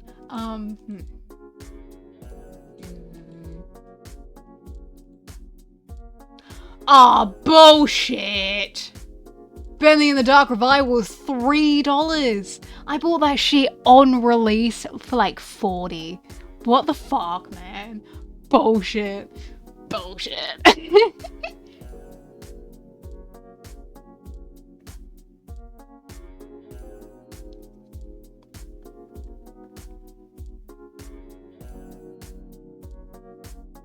Feel like you're not even a hardcore gamer, but you're not even a gamer. Need to play a normal amount of games. What do you mean? I play a normal amount of games. I play Call to the Lamb, a Deltarune. Except with Deltarune, I try for 30 minutes and then I have to go to my brother and be like, hey, can you do this section for me? And then he comes in to my room and he plays for like 2 minutes and he's like, is that all you needed me to do? I do play Cuphead and I play do you play JRPGs? Not really. I think the only one I've ever tried was Persona 3, and I got about 3 hours in, felt like I was making no progress and there wasn't any direction, and thought it was boring as fuck because I didn't even know if I was doing anything right. So I stopped playing it.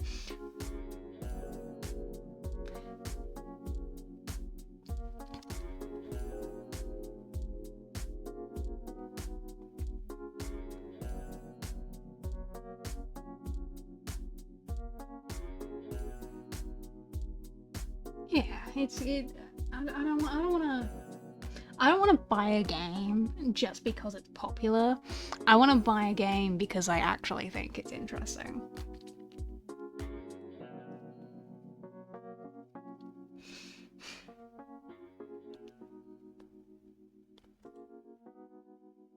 Like, I always just want to...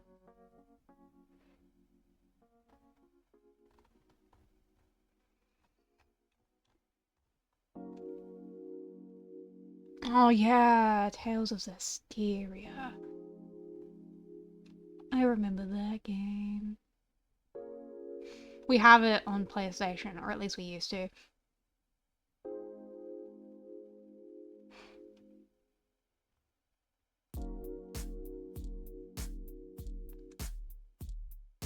You have like 400 games in your library? I mean, we have a lot of games in our library too, but that's because my dad buys a lot of games all the time. How many is in our Steam family? We have 1,419 in the Steam family library. And even then, I look through those games and I'm like, cool. I don't really want to play that. It's a lot of, Look, we could play the Batman Arkham Knights games.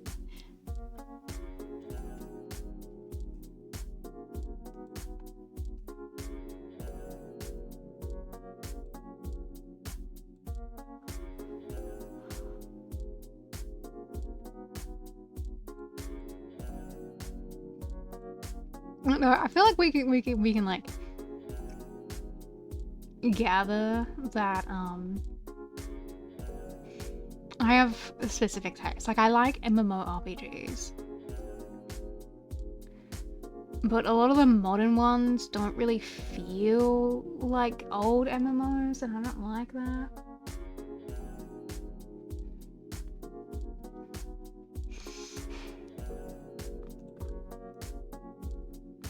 And like, there are a couple games that I do want to start playing with you guys that we haven't done yet. Would I play Final Fantasy 14? Fuck, probably not. God, watching other people play Final Fantasy, I didn't know the voice acting was so fucking garbage. I don't think I could sit through that. I can't take that seriously. That's so bad.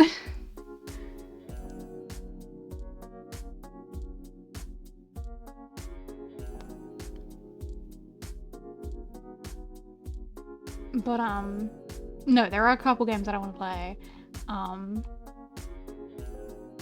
Like I want to do at some point. I want to do a bunch of like short visual novels with you. I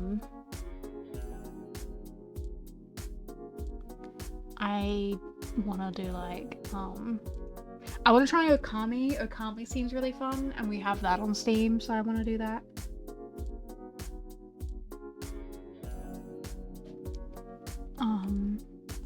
And there are a couple other games in my library that we'll play eventually, but I kind of just wake up and be like, man, I want to play House Flipper, and then we play House Flipper, and then it's like the most boring stream you've ever seen, because no one cares about House Flipper but me.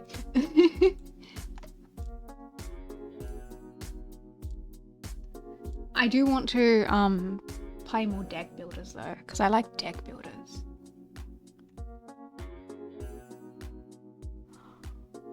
I like a good deck builder. So we should play more deck builders. It's hard to find deck builders though. Cool deck builders. I have some on my wish list, but I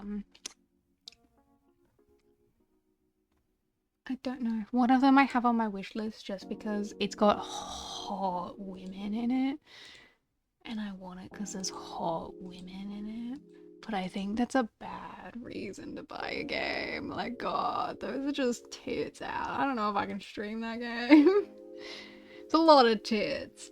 Oh God, the women are hot.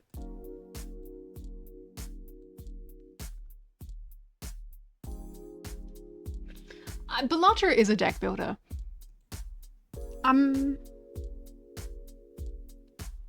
What? What? What?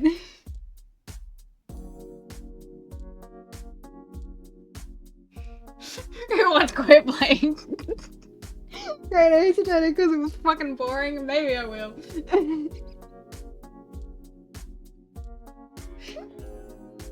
What do you mean you respect that I can say it on stream? Come on, man. I'm just being honest. But maybe I should have put that in my description. You know what you're getting right out the gate. Fuck that game.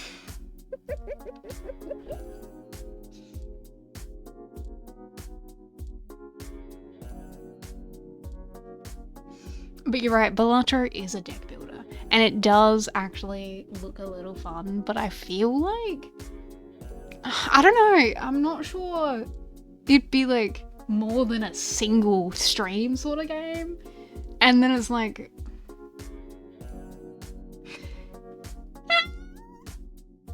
Make a bad terms. I can't ban the fucking Great Ace Attorney and Chronicle. Okay. How do you have almost 200 hours in Bellatra?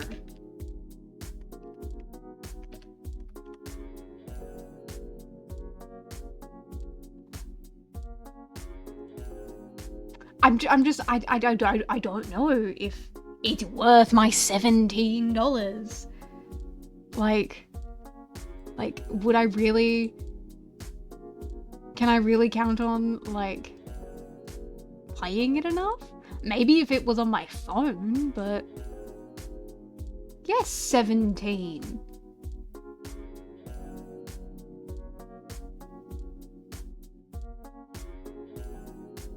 Move high, that's how conversion works.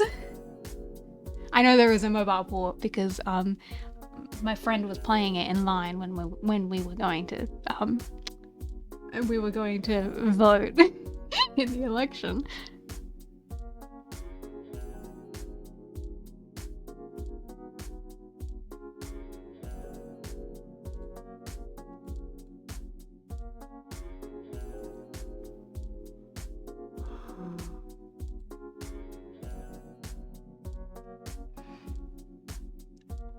But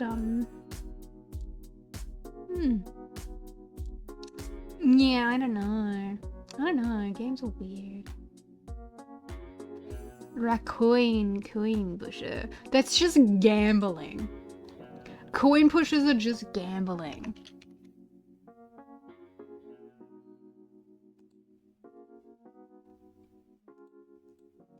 This is literally just gambling the video game.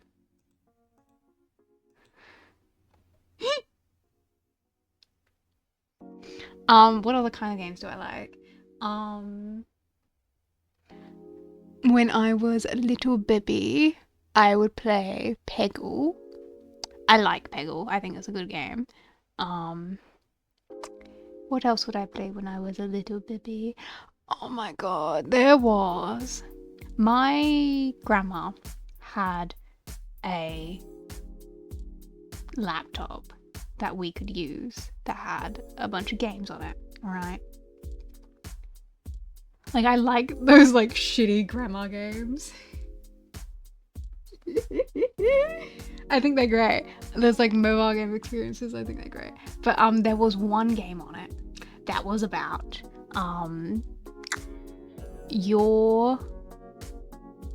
like, a group of people would end up on an island, and they'd have to like build a civilization to survive. And so the game was a survival game of building a civilization. But the catch was that the game never stopped. So once you close the game, things continue to happen in the game, and they continue to age. So every time we would come back and load up the game, and everyone would just be dead. Move!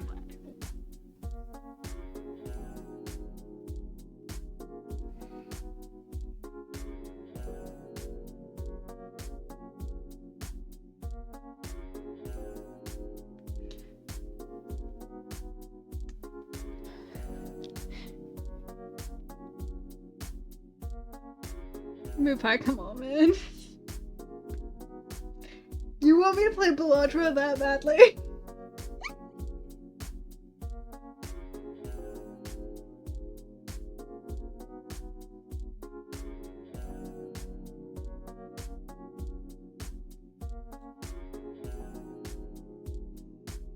What if I decline the gift? Would you be insulted? Very what? Unsure? Yeah. So do you want me to play it? Fine. I mean, I appreciate you making a decision for me. I hate making decisions. I think decisions are terrible. I would rather someone make all the decisions for me. Which is what girlfriends are for.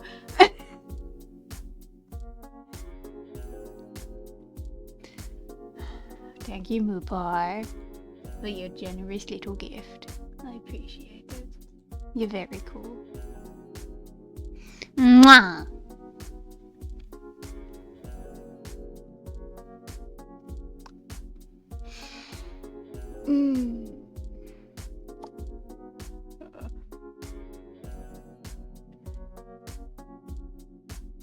Your Petra would go.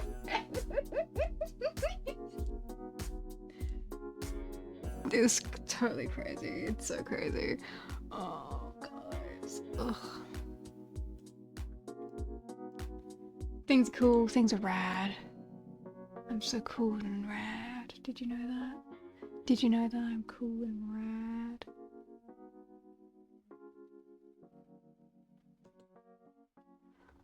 I'm hungry. I ate yogurt for breakfast. I bought a yogurt specifically so I could eat a cute little yogurt for breakfast. It was yummy. I liked my yogurt. It was good.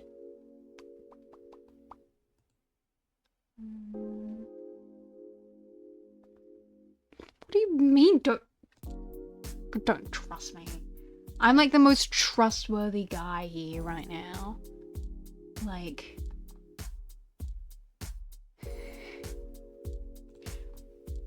I do so much. I'm so cool and so amazing, and I do fucking everything. I'm cool as hell, as I should be. I don't need to take any of this bullshit from any of you. I play the Ace Attorney daily guessing game, and I get those guesses done in 3 or less, and I'm cool like that. Can you do that? I don't think so.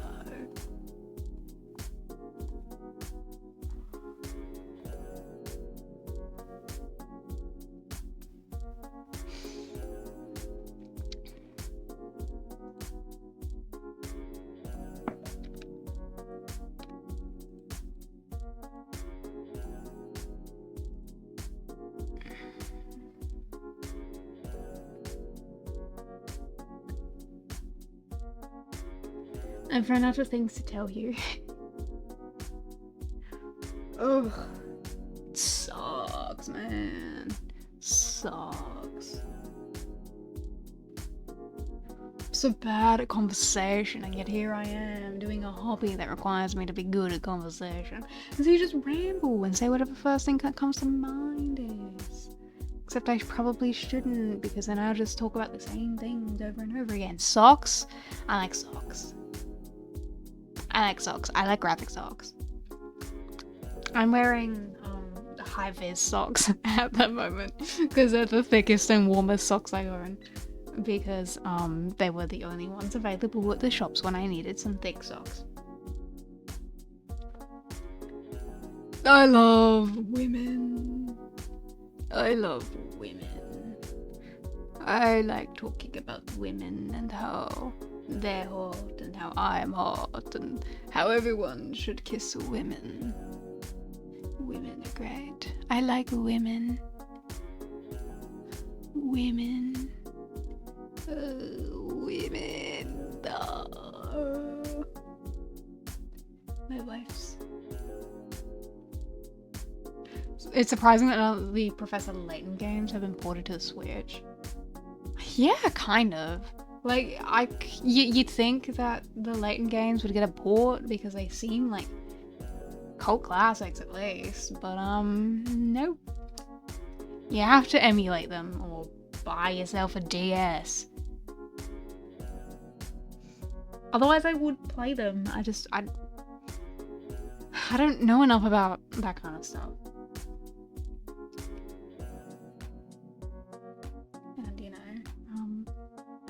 God, it's been so long since I played anything DS. I had a DS when I was a tiny baby. I had a white one. And I would play the Lego Batman game and a cooking game. And that's it.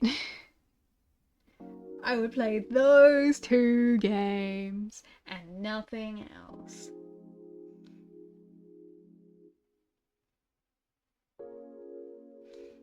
I aged us all dramatically.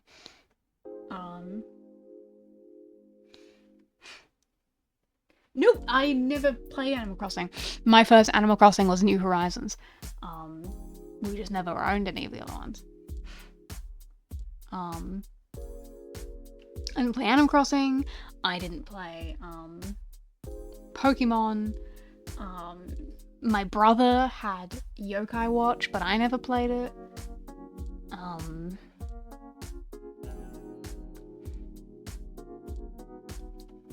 We didn't really have any like title games on the DS. We did have like this dragon game on there, but I don't remember fucking anything about it. I should play Pokemon? Maybe.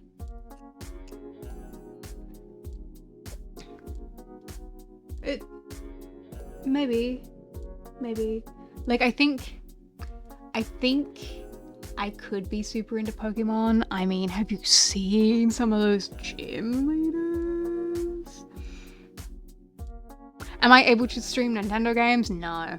That is the only reason I haven't been playing Zelda with you, because I would love to play Zelda with you, but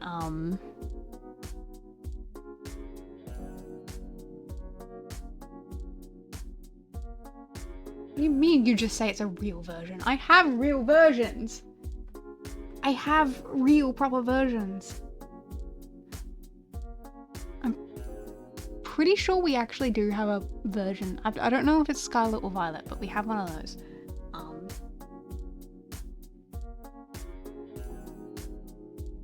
A ZA does look fun. I do really need a capture card. I need one so badly, but I don't understand technology enough. I just don't. I need someone to like, this is the one that you need to buy. And I'll be like, okay, I trust you because you are my friend and you also own this thing.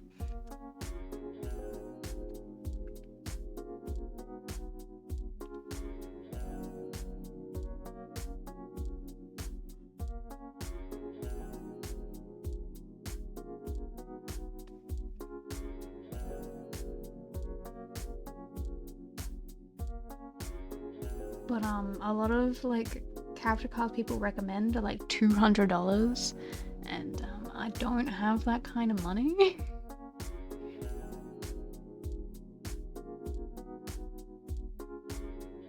You know, good ones that are expensive but shouldn't cause an issue. Bad ones are cheap and they cause issues. Yeah, because that's the thing. I don't want to get like just a cheap one. Because like I don't want to have to like replace it too much, and I don't want too many issues considering that I'm streaming. But also I don't make money from anything, so I can't really splurge on tech until I like get a job. I say. Meanwhile, I look at my commissions.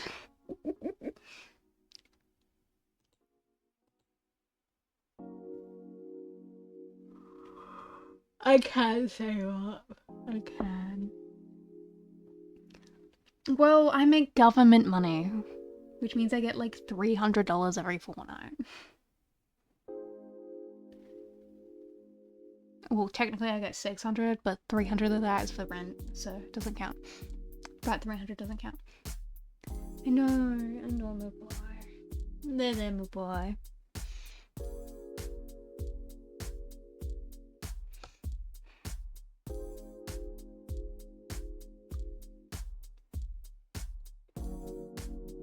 I am not rich.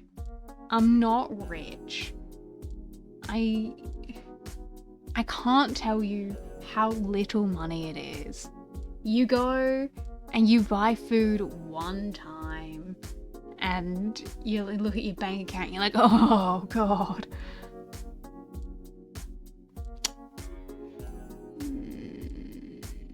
I miss my cheap pasta. The food court near my school, in the mall. In the mall, they have this pasta place, and it's really good. It's like $13 for a large box of pasta, and that's a lot of fucking food. And then if you come at the end of the day, you can get it for like $8.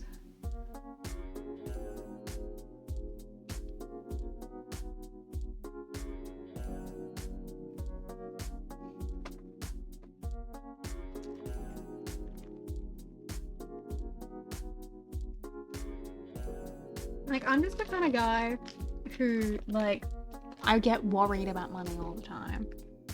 And so I'm always like, that's so much money, I don't want to spend that. And it's like $10.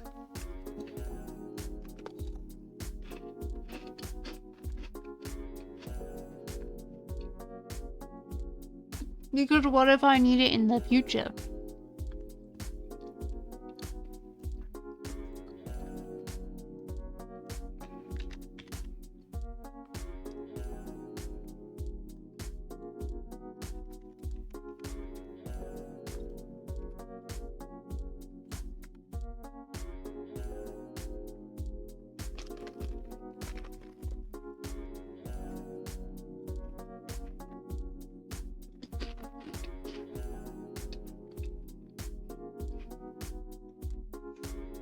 That is the curse of money.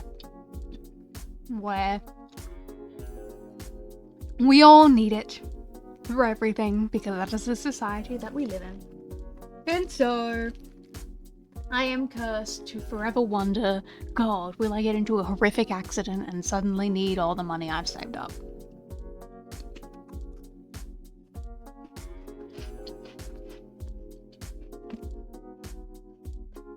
Or will my computer spontaneously combust and I'll require a new one?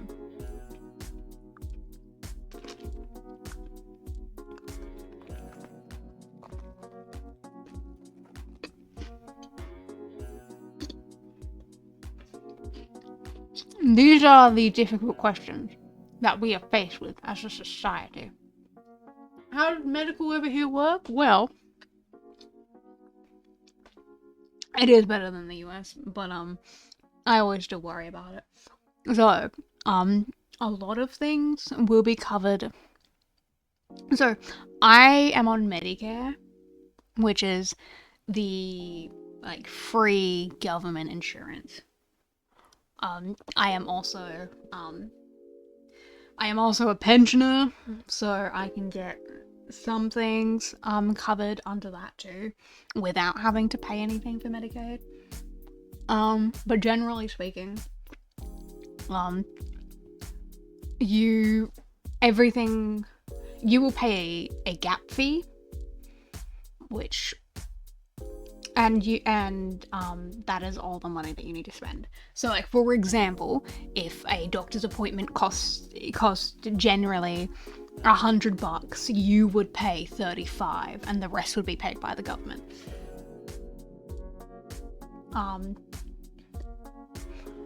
I personally don't need to pay anything when I go to the doctor, just for general things. I can also get access to free dental checkups every year.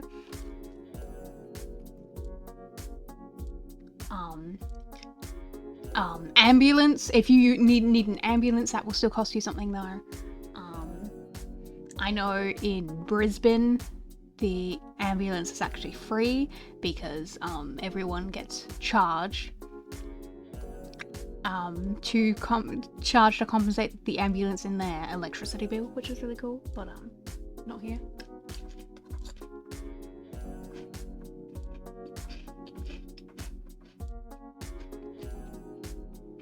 You still need to pay for medication, but medication is like really fucking cheap.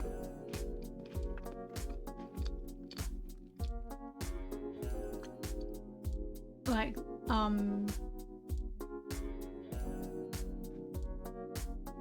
I think the most expensive meds I've ever had to buy were like $15, but I also don't need any specialized medication, so.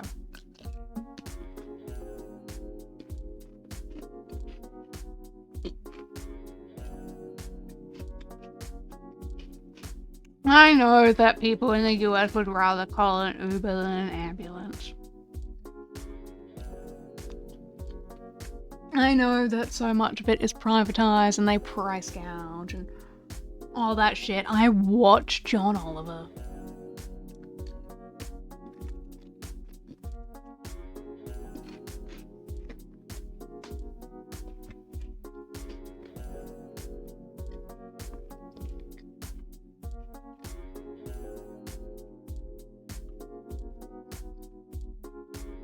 But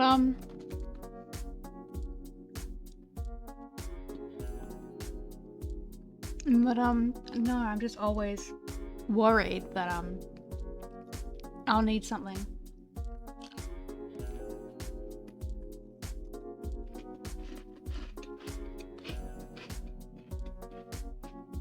That I'll need to spend a lot of money, and then I won't have that money.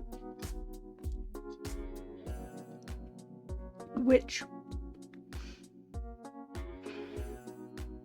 I hope is an issue that can be evened out when I start like having a proper career and shit. But with my luck, who knows?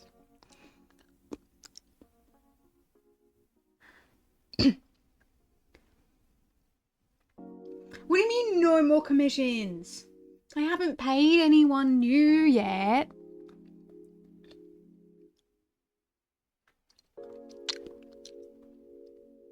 Today, I've got 1, 2, 3 commissions that I haven't actually paid for yet because they haven't asked for payment yet. But those have I've had those up for a while. Except for the last one that I decided to pay for instead of going to the convention last weekend.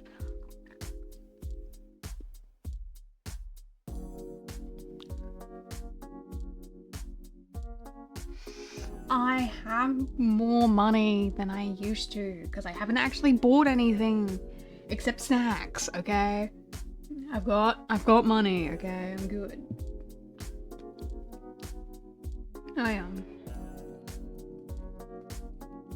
I promise, Mupai, all the things that I buy are worth it and cool. And you'll be like, wow, I can't believe you bought that. But in like an amazed way and not in a disappointed way.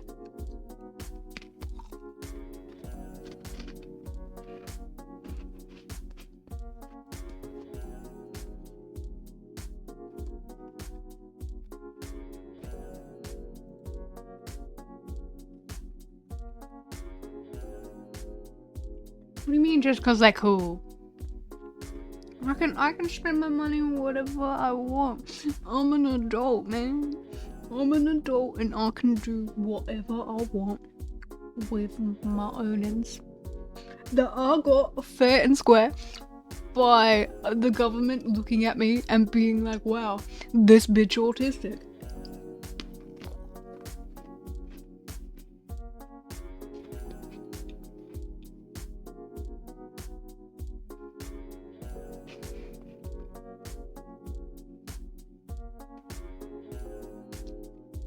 I'm very cool like that.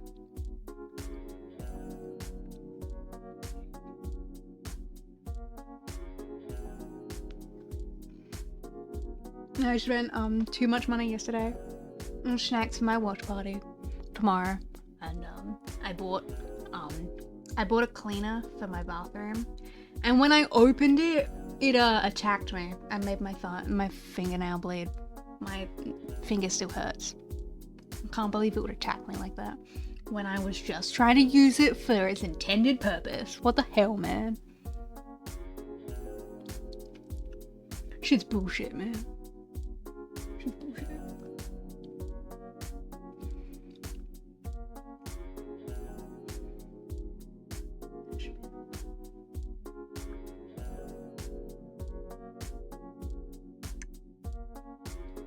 And I need to do a last cleanup of my room, which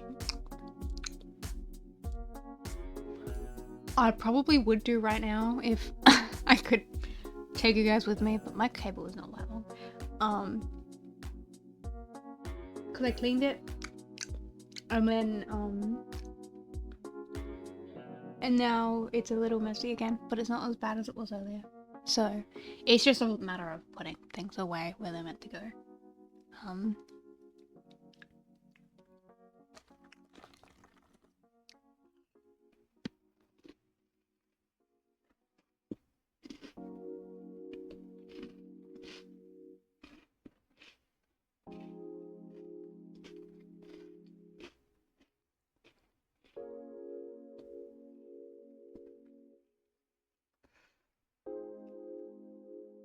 But it's exciting and cool, and I don't really have friends over. Like I've literally never had a friend over, so it's cool. I'm cool.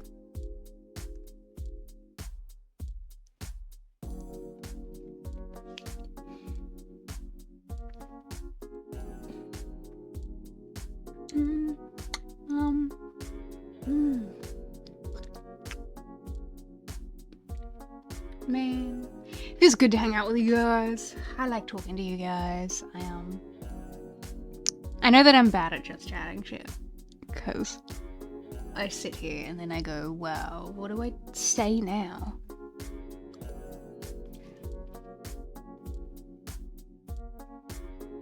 And the problem is instead of like thinking about what to say, I'm like not really thinking at all, which doesn't help in any situation where people are sitting there staring at you, waiting for you to say something, and you're like, I mean, I was waiting for you to talk so then I can have an opinion on things, but it's nice and cool to be with you. Yeah. Yeah, it's okay, great. I appreciate everyone being here. Even people who just sit there to listen to me talk. I like it. It makes me feel nice and important. Because I'm cool enough for people to want to, like, sit there and pay attention to me.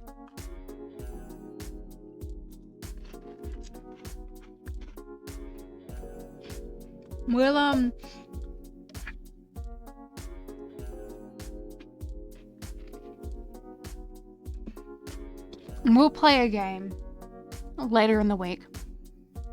I mean, Mupai has so wonderfully donated Baladro, so maybe we'll play that on Friday.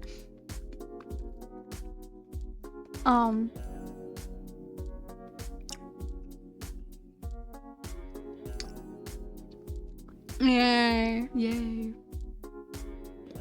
And then you get to see me and my reactions, and I'll give you my full, honest opinion and review.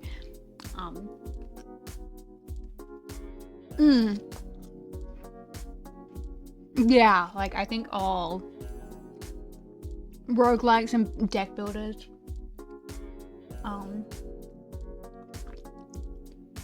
I think they all kind of take a moment to, like, understand, like, the mechanics and the way that they're meant to be.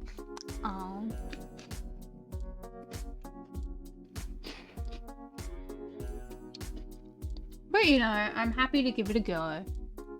And,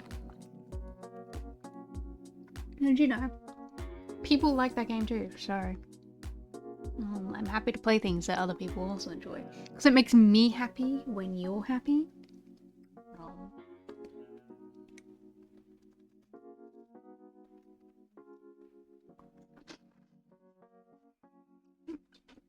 But, I don't know how long, if that'll just be a one stream thing or something. It depends on how into it I get. But, we'll just see. We'll see.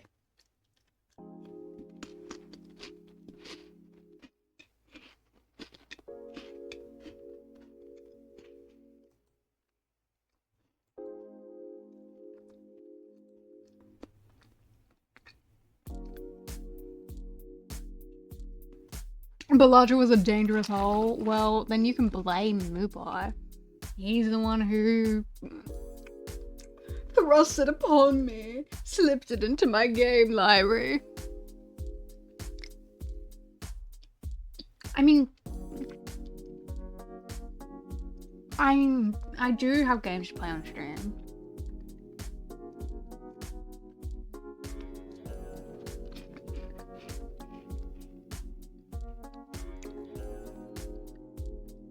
I just, you know, you gotta be in the mood to play a game, right? So I play the same 5 games. I have been burnt out. That's where I've been the past month. I have been busy and tired and kinda depressed, okay?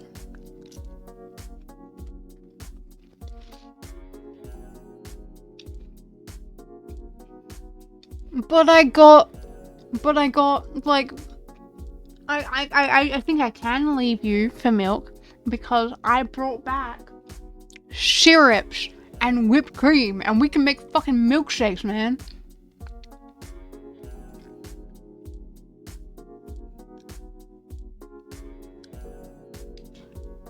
I know, it means I'm at least up to something. I'm like, I get bored, right? But sometimes I wake up early and then I look at the time and I'm like, it's too late to start streaming. And then I sit there and I go back to sleep.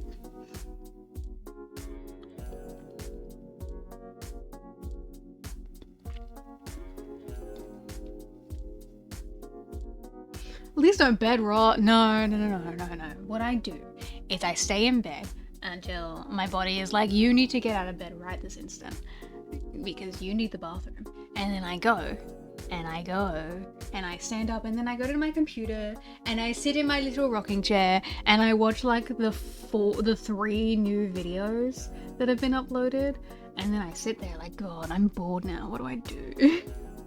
Man, I could have watched like the 10 animes that I have on my watch list. Nah, instead I'm gonna watch the same video essay I've watched 5 times already and sit here being like, man, what else can I do that's interesting? I don't feel like doing anything that I'm meant to be doing. 30 minutes as long as I'm streaming? Oh, don't insult me.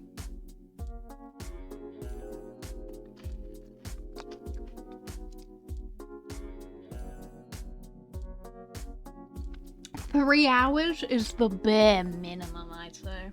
For me, anyway. Other people, I don't care how long they stream. Me personally, I like streaming 3 hours bare minimum.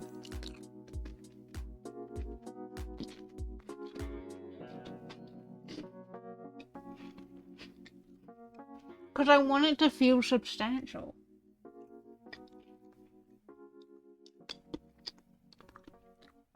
I know, Bye. I know you're just trying to help and I appreciate it.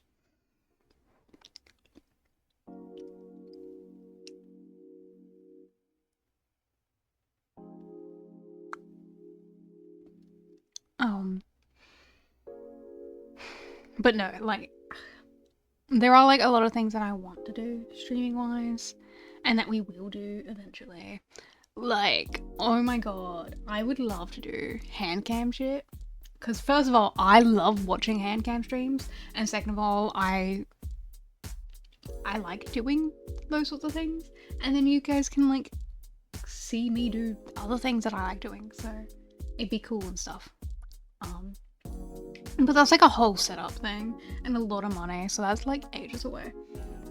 And I'm already planning a thing that's expensive, so you have to wait for that, like maybe 2 years. How long can we keep streaming as pure hobbyists? How long can the pure hobbyists remain streaming and keep on the growth? A year, perhaps? Maybe 2? Who knows? Will he give in to the temptation of 3 cents an hour? Probably not, because that's bullshit. And the only benefit it would really give me is emotes, which is free advertising.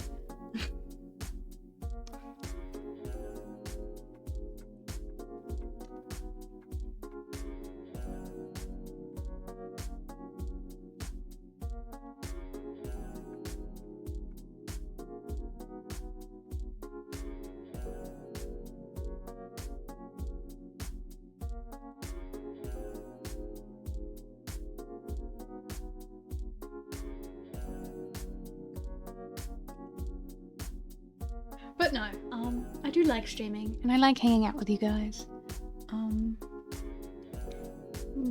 I like that you guys like hanging out with me and you like listening to me and you think my voice is cool, because I also think my voice is cool. I also sit there and listen to my VODs. It's mostly just to look at Fulbright again, but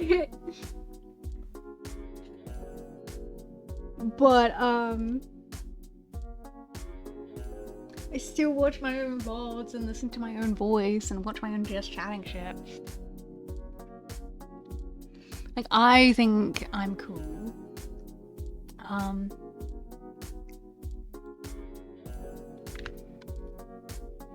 So I appreciate that other people think the same way. It's very cool.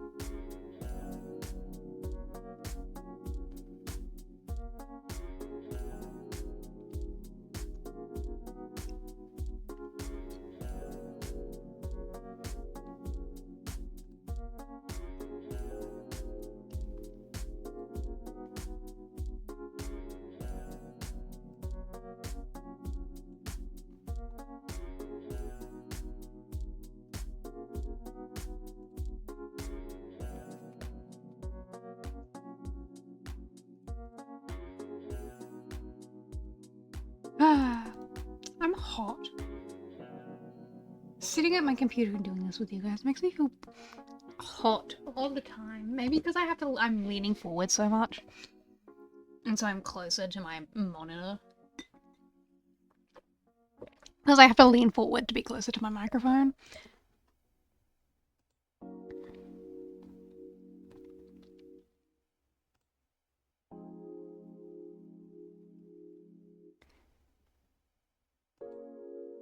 But, hot or handsome? Both. I'm so incredibly attractive. Like, the most attractive you've ever seen. God. I'm so cool and stuff. And, I need to plan more watch party. Because we need to finish watching Wakfu together. We've only seen the first 12 episodes, and there's fucking 5 seasons. So, we should watch more together, but planning that stuff is really hard, actually. So we'll have to see. I should do art fight? Fuck no. Look.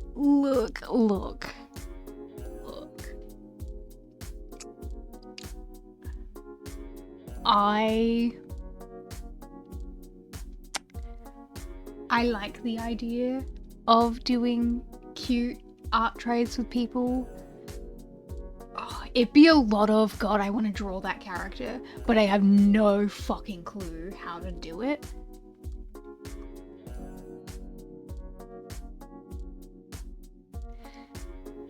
And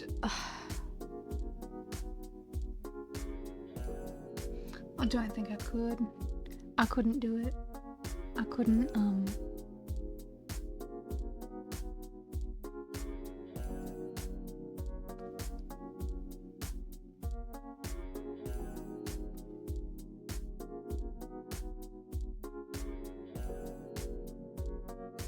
It sounds like a lot of work for someone who isn't really an artist. Despite what my Voca database page says, Illustrator is not how I would... It's not how I would categorize myself at all.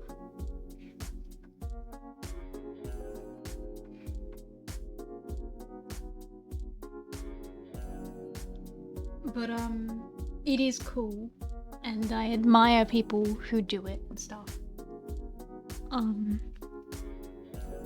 It'd just be a lot of, man, I wish I could draw the idea in my head, because every time I try it's bad and I hate it and I can't do it.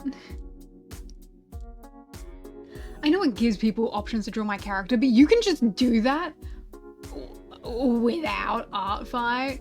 You can just do that. Like, you don't... Like, I understand that art fight is an incentive, right? But, like, if it's a character you like, just draw them. It doesn't matter if it's someone's OC, just be like, I drew your character for you, man. And they'd be like, oh my god, I can't believe you did that, that's so cool. I know it allows you to find people and stuff, and it's like a whole thing, and so many people are doing it, and it's crashed the website. But,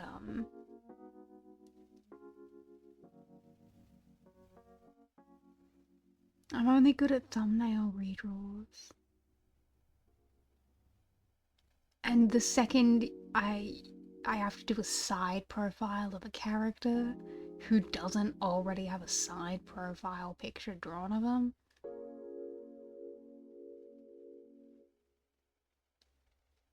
I die. Why are you sad, Moopai? What'd you go do so sad?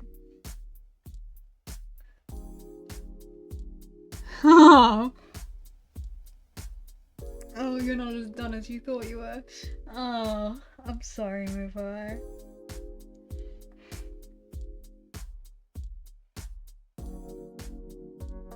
I mean, that's 25 seconds is really close to done. That's still almost done. I mean, it's a lot of work, but yeah, animation does cost a lot. It's why I'm like, God, I wanna release this song if I can get it animated, but then I go and look for animators and I'm like, $400 per single second. How could anyone ever afford that?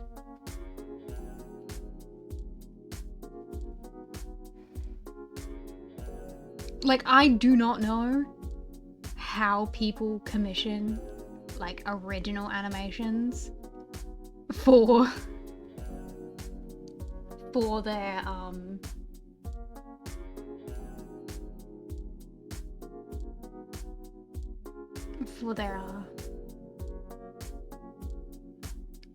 for their songs, because like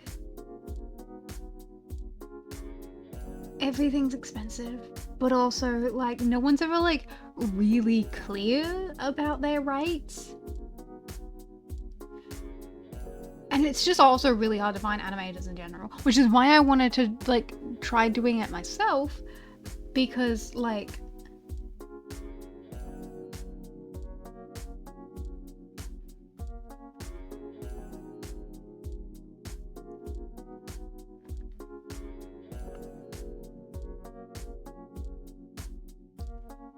I wanted to try doing it myself because like I already do my thumbnail stuff, so I could just do this and hate myself after half an hour, but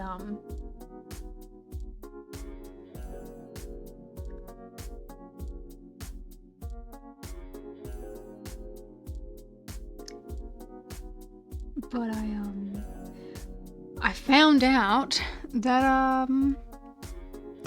I don't like drawing on anything that isn't my tablet because I like the control that using my finger gives me,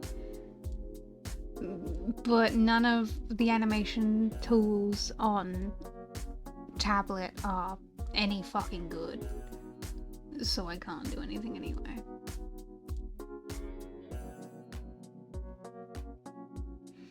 So I just kind of gave up on that endeavor and was like, well, I'll try and find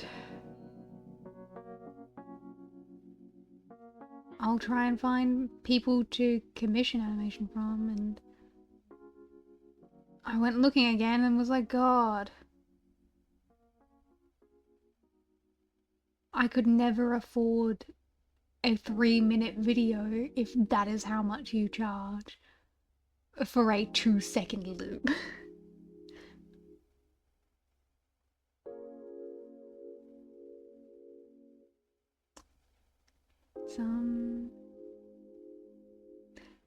Yeah, like it just kind of sucks because I want to pay people fairly and I want people to feel like they're getting the right money, but I'm broke as fuck.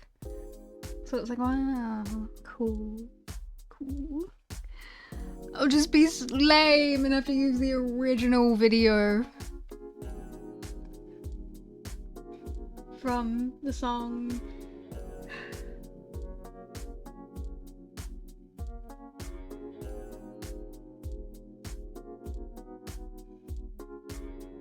It's sad. It's so sad.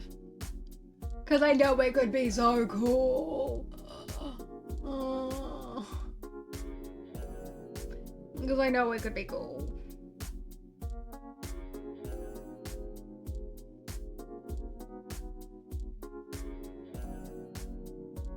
Sorry, a second.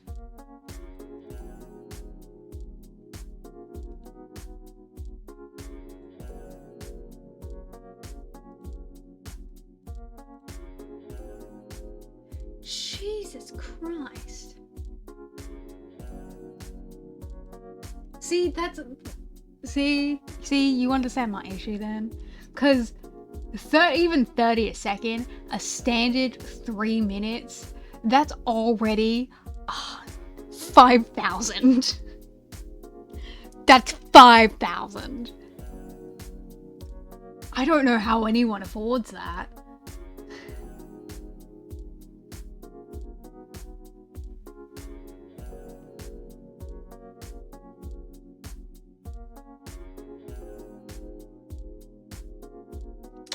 Yeah, 3,000. That's more money than I've ever had all at once.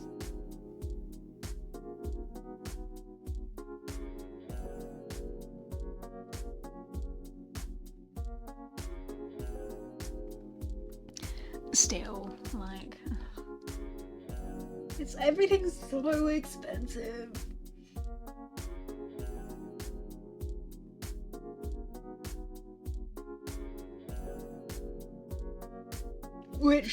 And you know, looking at this stuff, it makes you realize, wow, that's why people have artist friends who can do the things that they want and just use the same people over and over again.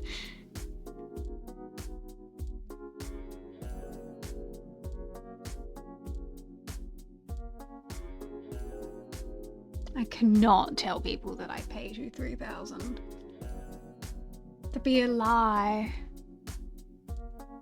That'd be a lie.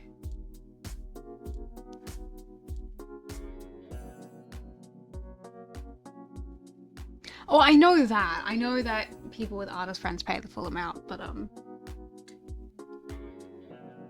I mean, like, now I like that's why people like have one person that they go to every time, because God, the rates. There's so many rates, and it's also just hard to find people in general, because it's like, wow, I don't want to just randomly contact someone. I want to contact someone who specifically says that they do animation commissions, which rarely people do. People rarely specifically state that, even if they do animation.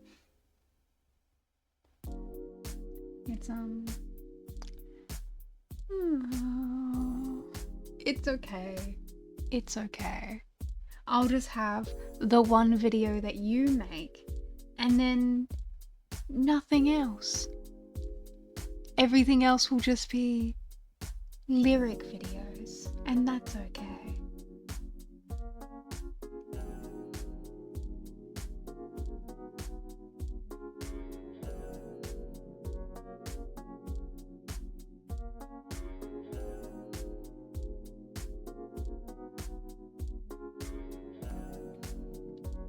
Then I blow up on YouTube, make tons of money, and get to pay more other people? Fuck no! Then I have to, like... I highly doubt it. I don't think I could do that, honestly. It's like... I don't wanna have to go through the whole monetization thing. I don't wanna have to do my own taxes.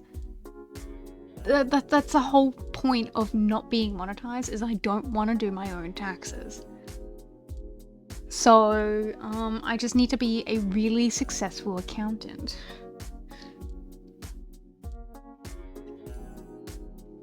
If I blow up, would I hide forever? I would be like, wow, people like me.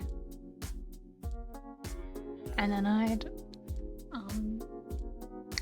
pretend that that never happened, and I'm still tiny and cool with average 7 views.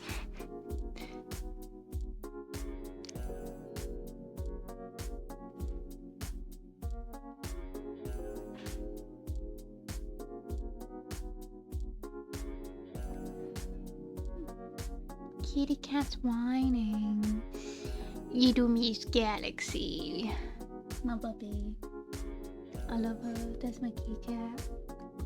My sweet little kitty cat. Love my kitty cat.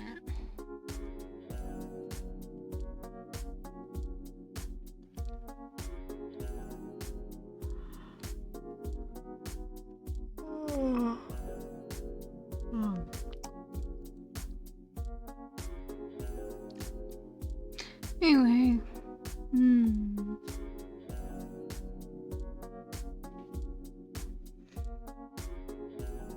Ugh, that's 3 hours, man. That's 3 hours.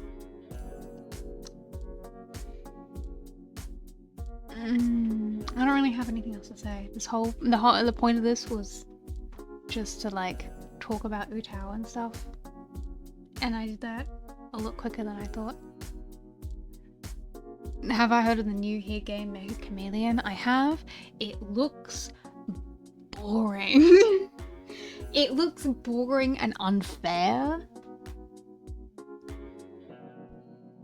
Like,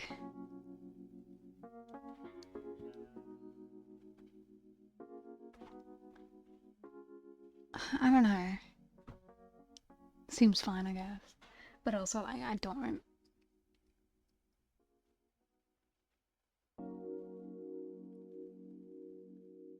Maybe I just don't play enough,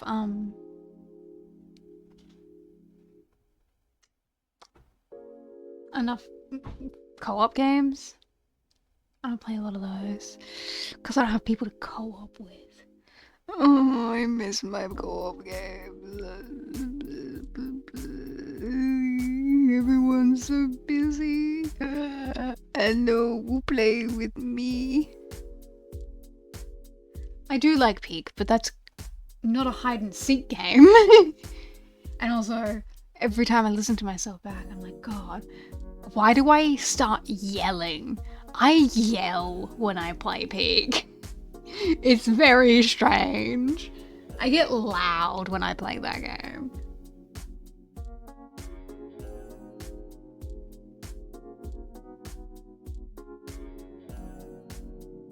See, exactly, because you're busy.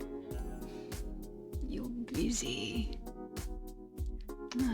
Thank you. Of course, I'm on a mountain. It makes sense to you.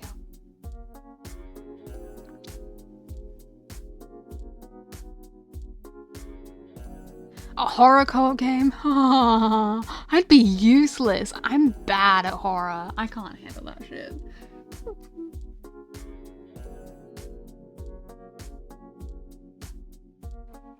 I also can't do rage games because I get genuinely upset and I don't like ruining the mood.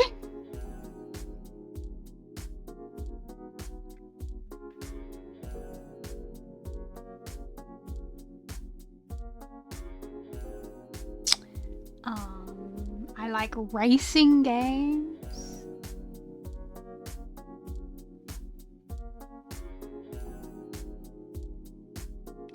Mupai, like I said, you just do whatever you want to do in terms of the work. I don't care how long it takes. I have a backlog planned out until next year. So, you've technically got until January at the earliest.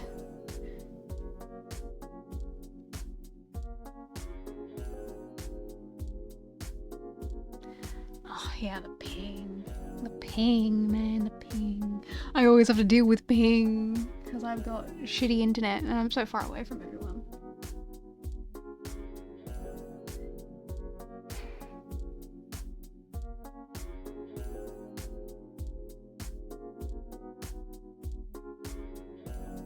Whatever you want, Mupai. Nah then, Mupai. It's okay. It's okay. You've been doing so well and making so much progress. Turn-based games are also good. But I've never played one that's co-op.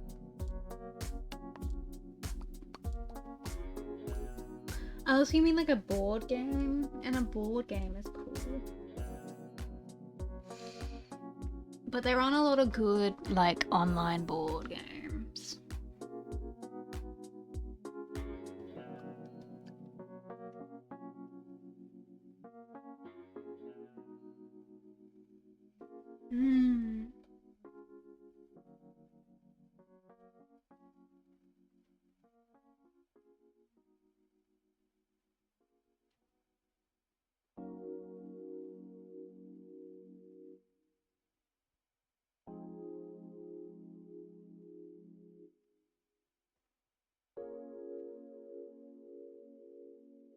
Tabletop Simulator is actually really fucking annoying to control. And they don't have a lot of simple tabletop games. And also, you can't play. Everyone needs to own a copy of Tabletop Simulator, and it costs money. So, it's not the greatest.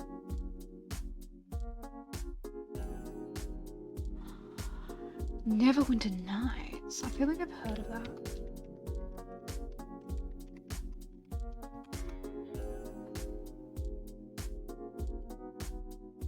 Oh, yeah. My parents probably played that at some point, to be honest.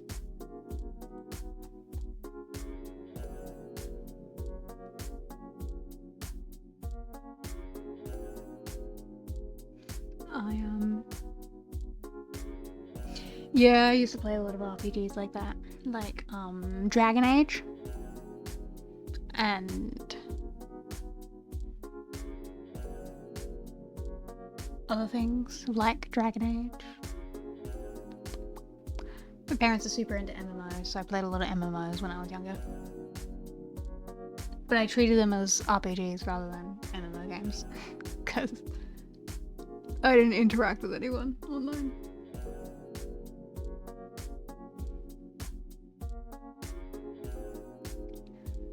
BioWare. I'll be fucking honest with you. I hear people be like, BioWare game, and I'm like, yes. I definitely know what we're talking about. BioWare. I definitely know what games count as BioWare, because I definitely 100% know what they are.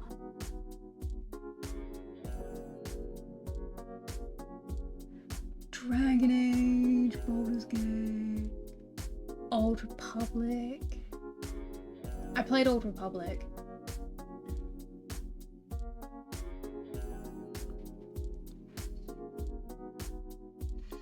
Mass Effect. Why would I want to play Mass Effect? No offense to people who like Mass Effect, just doesn't seem very interesting to me.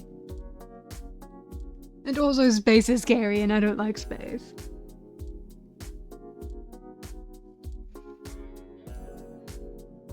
Space is scary, which is why I'll probably never play Outer Wilds, because it gives me horrible anxiety.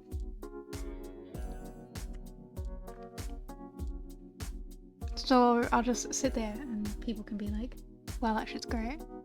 If you have a good game, you should play it. I'll be like, cool. Probably won't though.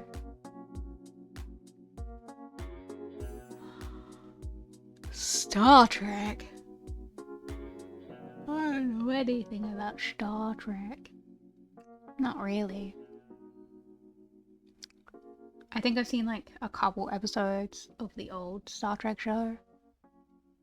But like, nothing like that really left an impact on me. Just stuff that played on TV every once in a while.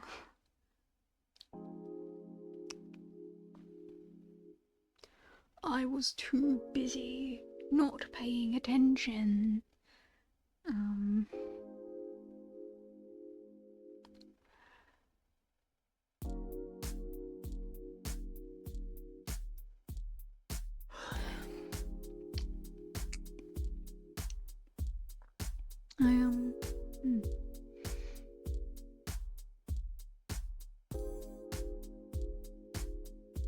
Yeah, this is a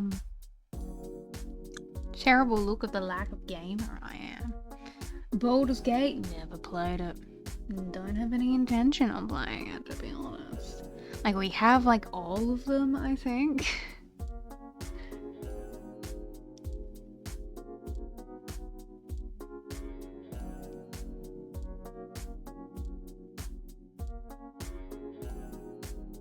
Mass Effect devs were huge Star Trek nerds who worked on Old Republic.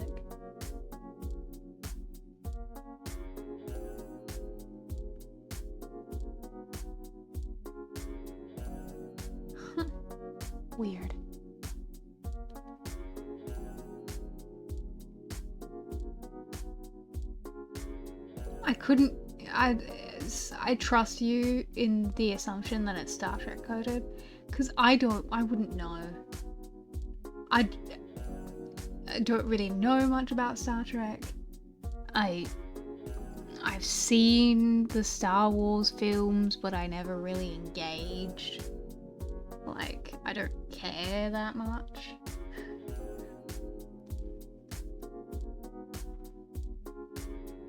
So I couldn't confirm or deny.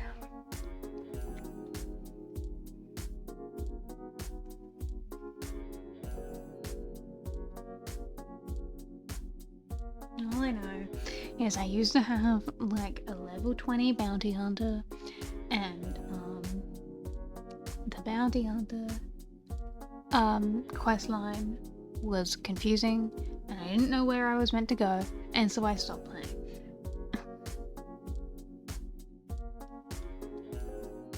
But I liked the bounty hunter playstyle a lot, and I also had. That's kind of how it went with a lot of those things, where I would get to a certain level and then it would tell me to go somewhere, and I'd get there and I'd be like, but this isn't the place, this is a wall, I don't know where to go now. And so I would just stop playing because it would give me no direction, which is why I stopped playing Persona 3, because it told me to do the thing, and so I started doing the thing, but then it felt like I was making no progress and I was just doing the thing for no reason, and it felt like I was meant to be doing something else rather than the thing it told me to do. But like, why? It would tell me if I was meant to do something, but I've been doing this one thing for 3 hours and this is boring as fuck. Give me something to indicate that I am making progress. And so I stopped playing that shit before I finished the tutorial.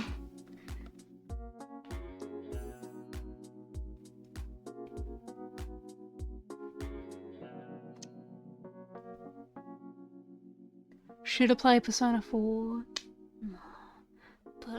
but everyone likes Persona 3. My friend was like, you should play Persona 3.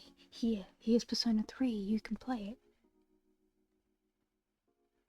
A lot grindy. My problem was that it told me to do something and then didn't indicate that I was doing the right thing.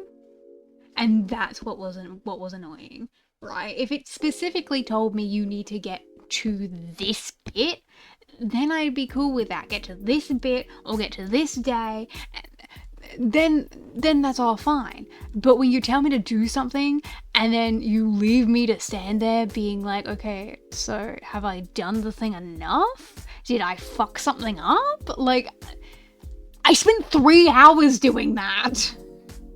3 hours. And then every time I talk about it with someone, they're like, you didn't even finish the tutorial. It was 3 hours. 3 hours of the game telling me nothing.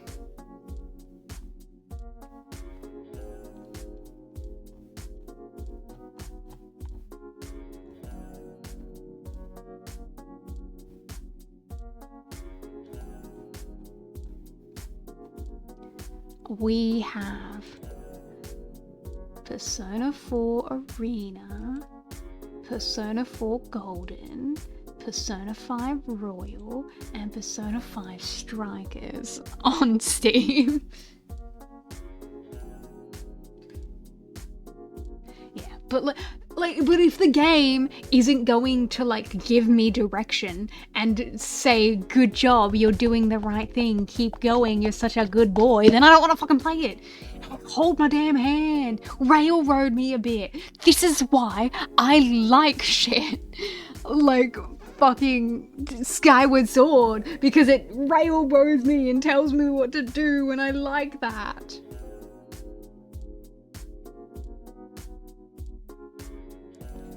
See how bad Persona 2 is? God, please, no.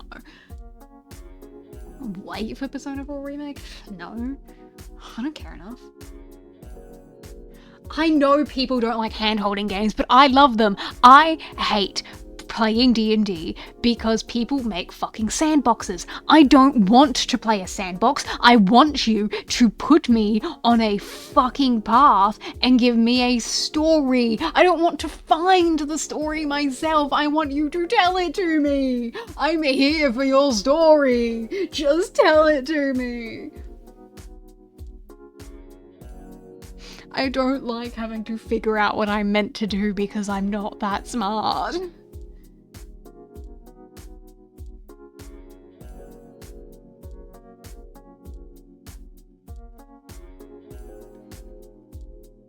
I know I'm playing with the wrong kind of DMs, but everyone I know only really likes playing sandboxes, which really annoys me because it's like, I don't want a sandbox.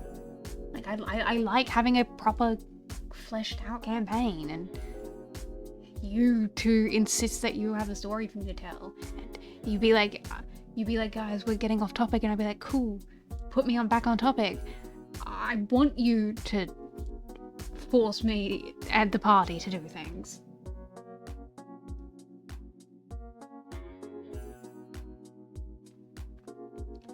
Play Trails in the Sky. Should I play that?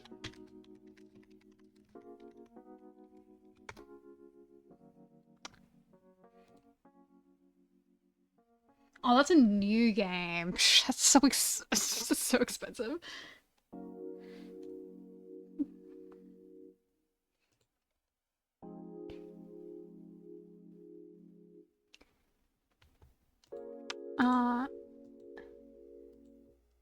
Maybe. Maybe. Heavy maybe. Heavy maybe. Depends on if it ever goes on sale. Get the PSP port. How am I meant to know where to find that?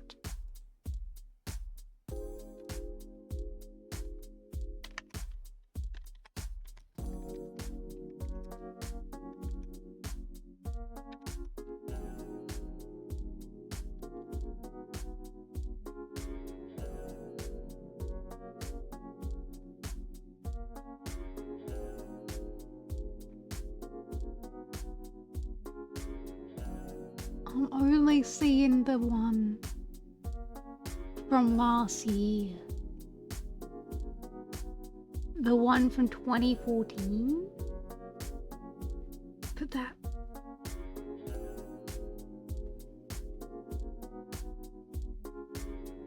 looks like a completely different game.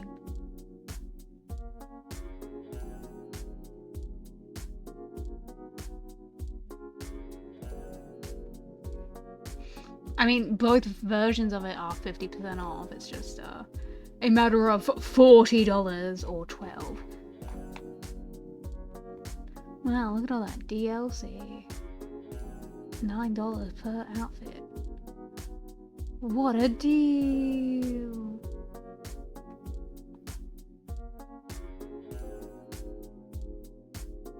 They did the whole Final Fantasy thing where they remade it. I mean, it's not really a Final Fantasy thing. It's just kind of how remakes work.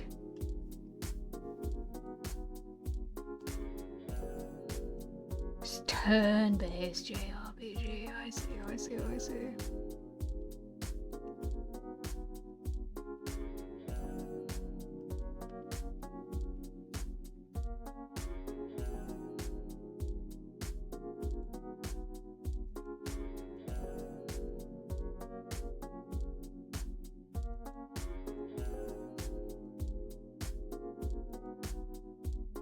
Interesting.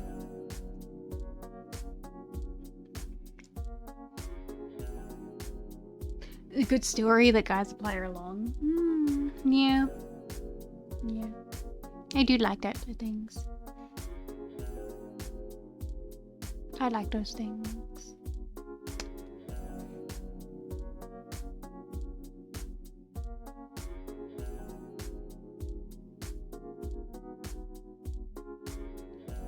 What do you mean? What? JRPG being a slur? No.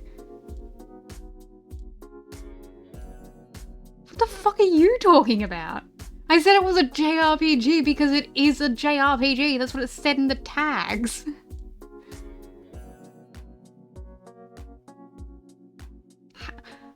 How would that be an insult? It's just a genre.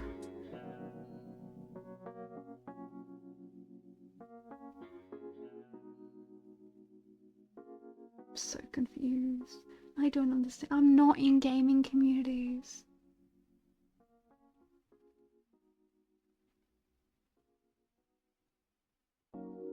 I'm not in gaming communities. I wouldn't know that. Why would you assume the worst in me? I didn't get on the internet in gaming communities until, like, never, to be honest. I don't go in there unless I have to, so I don't know what the fuck's going on. I mean, like, I know that a lot of people don't like JRPGs, but, I can't say if I feel the same way or not, because I feel like I've never really played one. Not like a one that would, like, be what you think of when you think of a JRPG, I guess.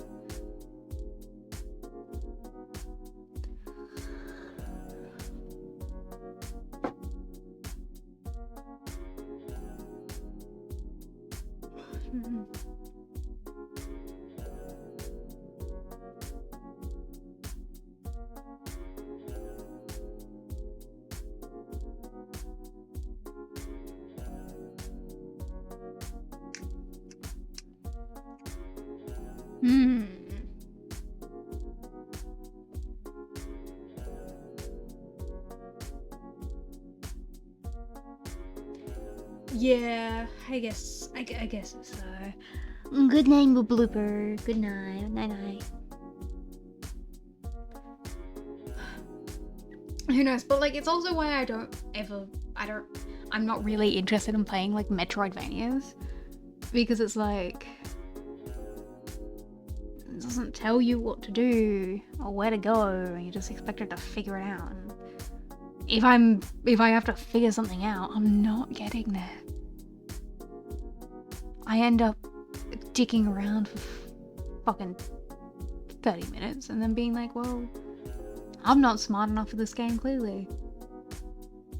And I look up a guide and it's like, you were meant to go here and do this. I'm like, how the fuck was I meant to know that?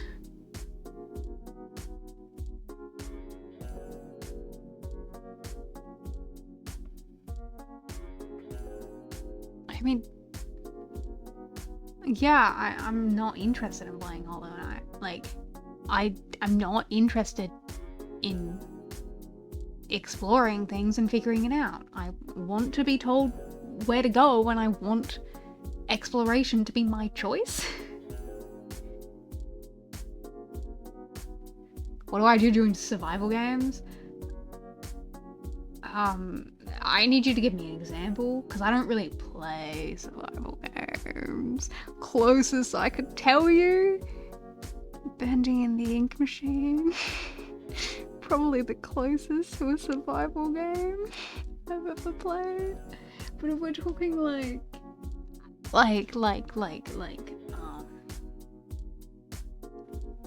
like build your own community survival games,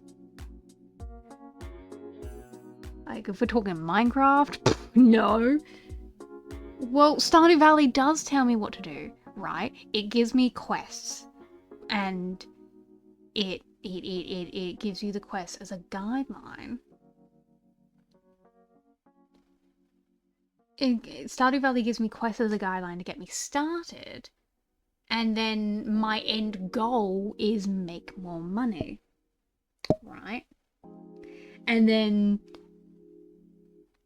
by making more money, I therefore unlock more goals. It's like, here's a new quest that you can do. Here's another quest you can do. And I like being given these quests and things that I can do. But with Minecraft, like, if I like playing it with other people. But I don't think I would have much fun if I was just doing it myself. Like, I just get in the game and be like, okay, what now? Like, I'll build a house. I've got food. Like, what do I do? Yeah, structured free play. You get it. You understand me. Like, a balance is good, but I need clear end goals and clear things to do. D&D is structured. Meanwhile, I sit in a D&D campaign and the DM looks at me and says, what do you want to do? And I'm like, I don't know. We just started. Nothing's happened. You want me to, like... What are you expecting me to do?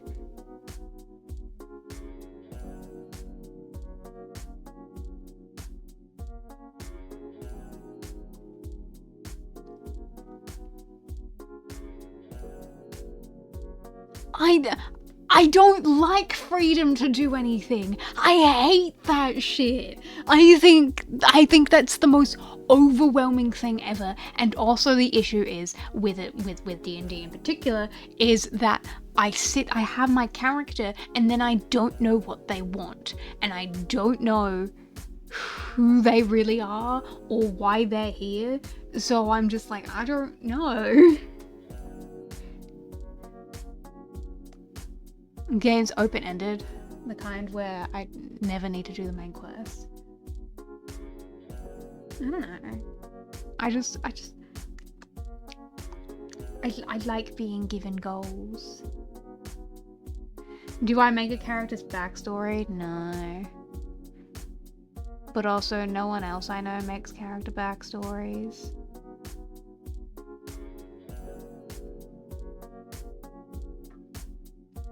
We don't really make backstories. Like, the most backstory I've ever had for a character that wasn't based on a different character was whatever I rolled. That's their backstory. That's... Wow, you're insulting my father. You realize you're insulting my father, right?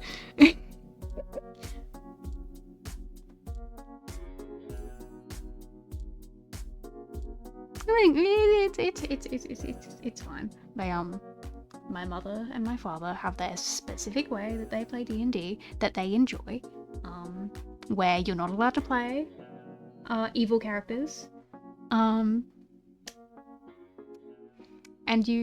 everyone is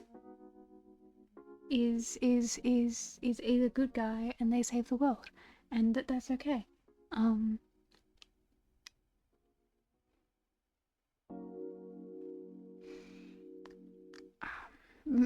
The part of my issue with D&D is I'm just bad at making up characters. Like, I don't know. I just never really know. I don't understand. I'm not good at character creation. Like, in terms of who is this person?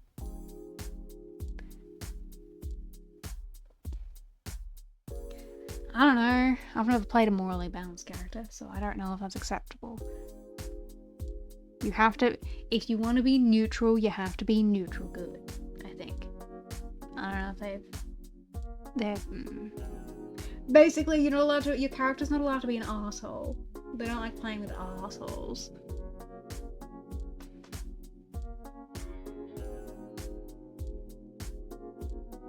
So, like, you can kill people if you have to, but you're not allowed to be in bad. 2 more writing exercises. I don't want to.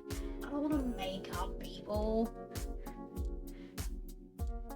I'm not interested in that.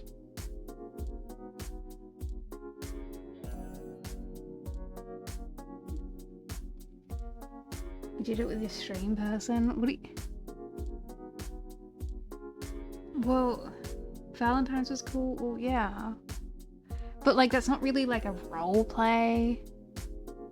That's not really a character that could work in a role play game. Have I seen Okami? I have. We do own it, and I do plan on playing it at some point. I watched my friend play a little bit of it. So we're gonna do that with the thing.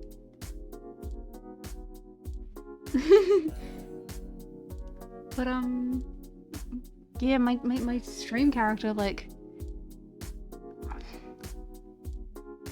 that's, what do you mean you were holding back? Oh, come on, man. Don't explode. It just creates a mess, and no one's gonna clean it up, man.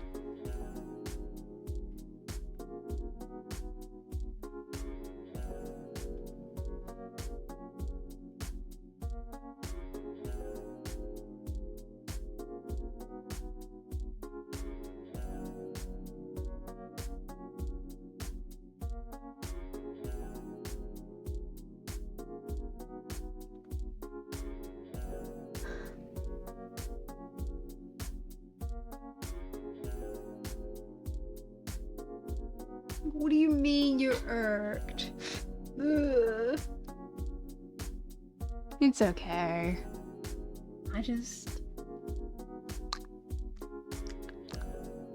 I know I'm a writer, but I don't consider myself a creative person. All of my ideas, I don't consider them creative. I consider them based in logic. Like, I like thinking, I write because I think psychology is interesting, and I find it easy to understand things. Making characters, but they'll never be as good as anyone that I actually like already. And I just look at them and I'd be like, I don't know. What is your life story? I don't know, and frankly, I probably don't care. Like, I used to have a bunch of OCs when I was younger, because I was a tiny baby, but like, I never really did anything with any of them.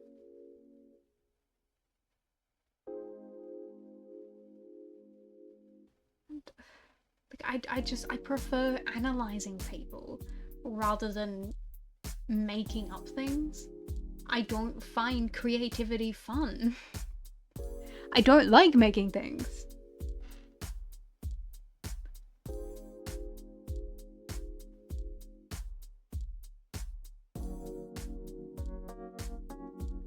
Grow and shape the character as the story progresses. Yeah, I guess that is part of it. But like, it's just like, I can come up with a baseline and a personality, but then when it's important for me to know what my character would want. I mean, yeah, I did make this character, but it is literally based on myself. It is my own personal experience.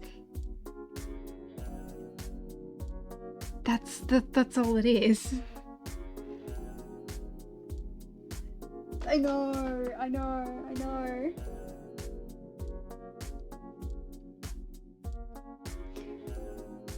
know, but like,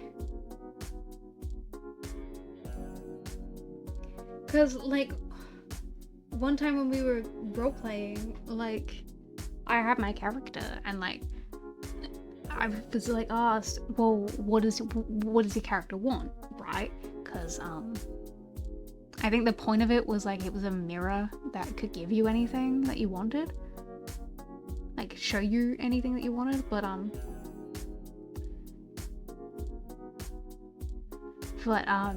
it was like, so what does your character want? And I was like, I don't know. I've never thought about that because I don't care. I don't care about my characters like that. Stop yelling at me. Can't believe you do that. I'm like, bye-bye, Mupai. No, it's just an issue of I don't see myself as a creative person, and I don't have original ideas. Like, I don't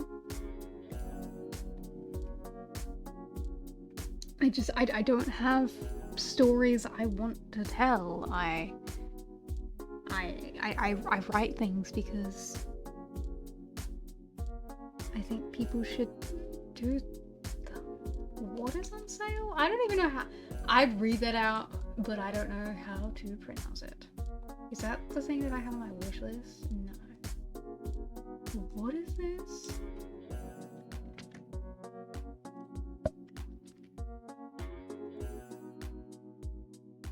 Oh, it was one of those things that you recommended because it was Ace Attorney like. Yeah, I had a look at all of the ones that you guys suggested ages ago, and I added to my wish list like one of them because only one of them actually looked fun to me.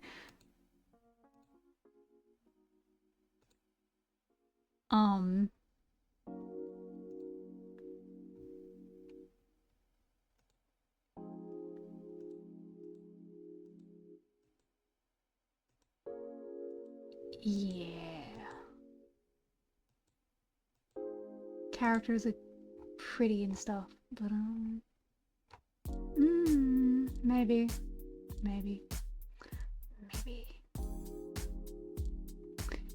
I don't much care for fantasy. Am I a fan of point and click games? Maybe. I couldn't tell you if I've played any of them.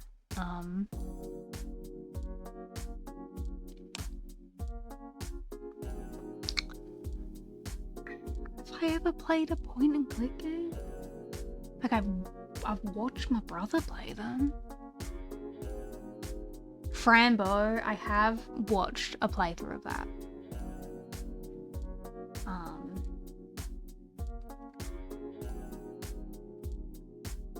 I think it's cool. I think it's very cool.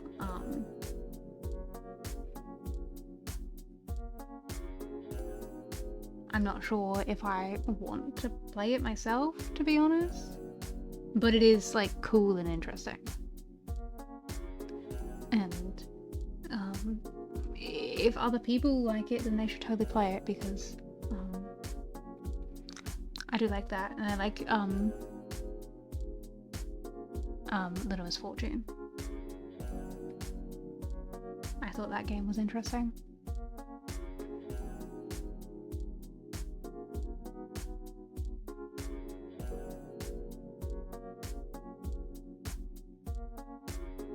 But I didn't get really super into those games when they were popular because I wasn't into watching people play video games that long ago.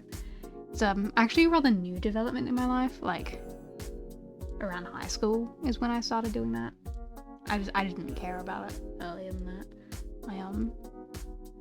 I didn't like the humor of a lot of gamers at that time, but now that they've matured, they are now the kind of people that I like watching. So it works. It all works out.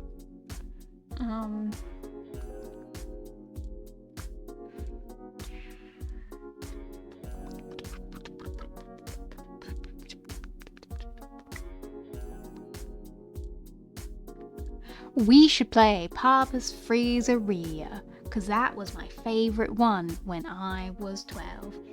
That's the best one, and I don't care what anyone else says, because I'm right. Freezeria is the best one. I have Scooperia on my phone, but Freezeria is the best one. At least I think so. Though to be fair, I guess I can't judge that much because I play Cupcakeria, but I don't actually play any of the other ones. So I guess I can't judge that hard.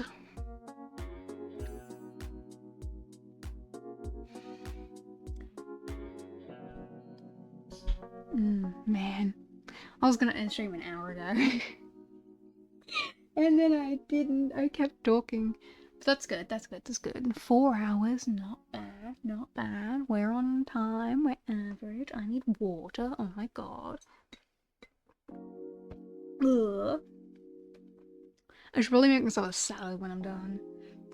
Because I was eating some crackers, but it's not enough for my belly. Maybe I'll just have some pasta though. Oh, but we're running out of cheeses. I need to save the cheese. Oh,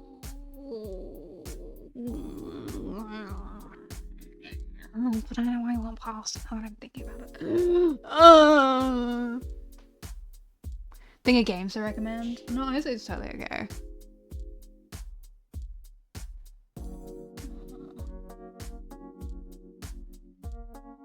Oh yeah, like recommending a game, and they come back to you and be like, I played that game and I really liked it. Oh, it's great. I love doing that. I love when people like the media that you engage with. I'm just so hard to please, to be honest. I'm the same way with TV shows, where people will be like, you should watch this show, and then I Google it and I read like the brief like blurb, and I'm like, that sounds boring as fuck. Why would I want to watch that?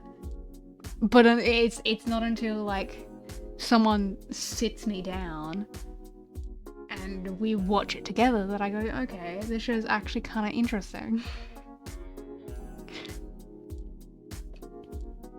I find it really difficult to get excited for things I've never interacted with. Like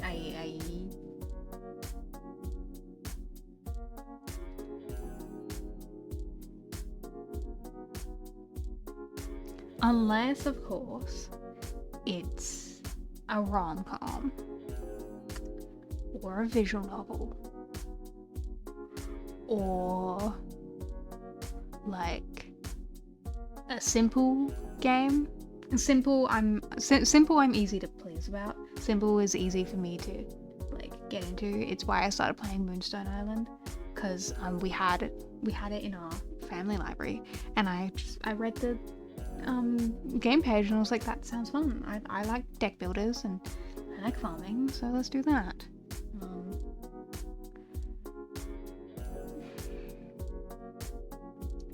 So that's a simple game and I like that.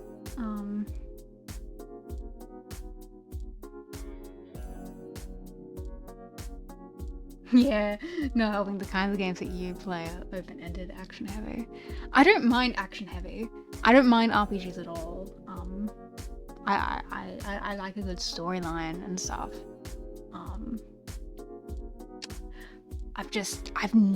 I haven't played a lot of games, so it's hard to know what kind of genres I'd actually be into. Aww, you like watching me play things you don't play? No, thank you. Happy to expose you to the cozy game in life.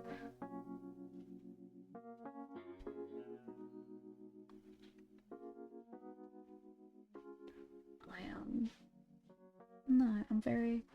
I do have some other things that I want to play. We will eventually play Danganronpa. Eventually. Because I want to play 2x2. And then the whole time I'll be like, God, I can't believe they didn't do that thing, and I can't believe they didn't kill this character, and I'm so upset, and it'll be great. It'll be great. You get to hear all my opinions, and I'll tell you about how much I think SDR2 is the worst one in the trilogy, even though the fandom will tell you otherwise because they're biased towards all the characters and blah blah blah blah. I have opinions and I like telling them.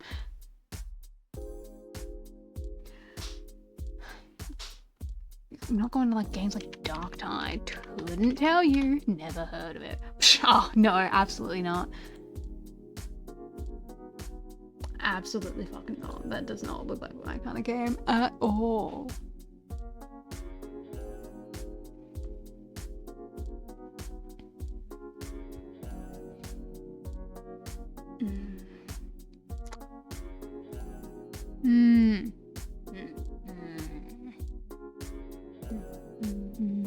But no, I should play more games. I should. It's kind of what the whole point of me streaming is an excuse to play games and play more of them and stuff. We'll have to see, though. We'll have to see. It's all about it's all about like getting me interested in it, and something that'll get me interested in it is if you look at me with big wet eyes and you say, "Pretty please, Mr. Streamer," it'd make me very happy, and I'd be like, "Oh, well, you know I can't say no to you," and then I'll play it.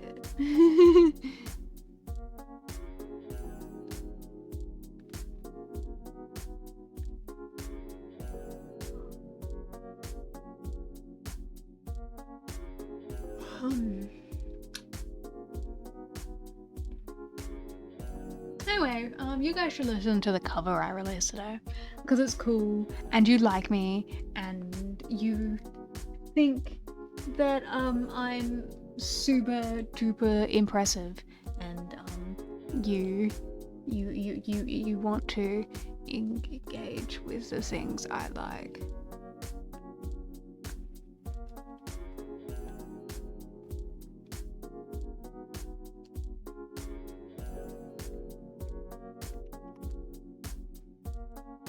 Yes, I know, I'm so impressive.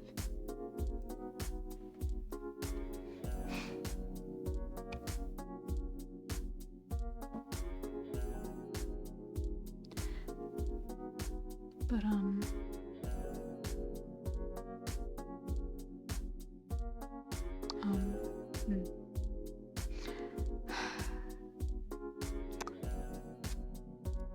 No, we talked about games for 2 hours, talked about my UTAU for 2 hours. It was good.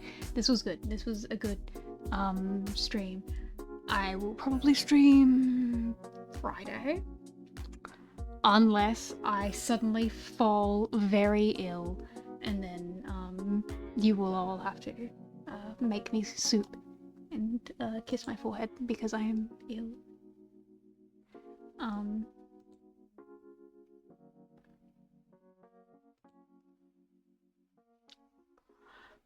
We should raid someone, shouldn't we?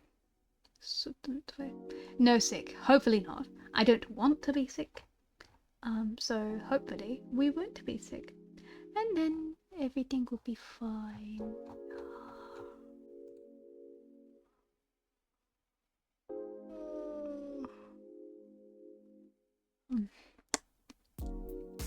Of course, I'm very happy to stream again. It feels good, and god damn it, none of my friends are online. Oh well, we'll just Okay, so hopefully we'll stream Friday. We'll do Balatro because why not? It'll be good. So I have a Discord.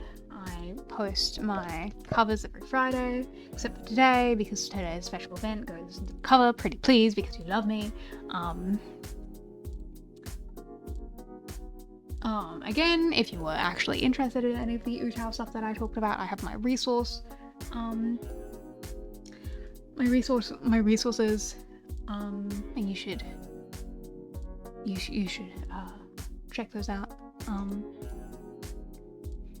But yes, it'll be very good. It'll be very cool, and it'll be very exciting. I think.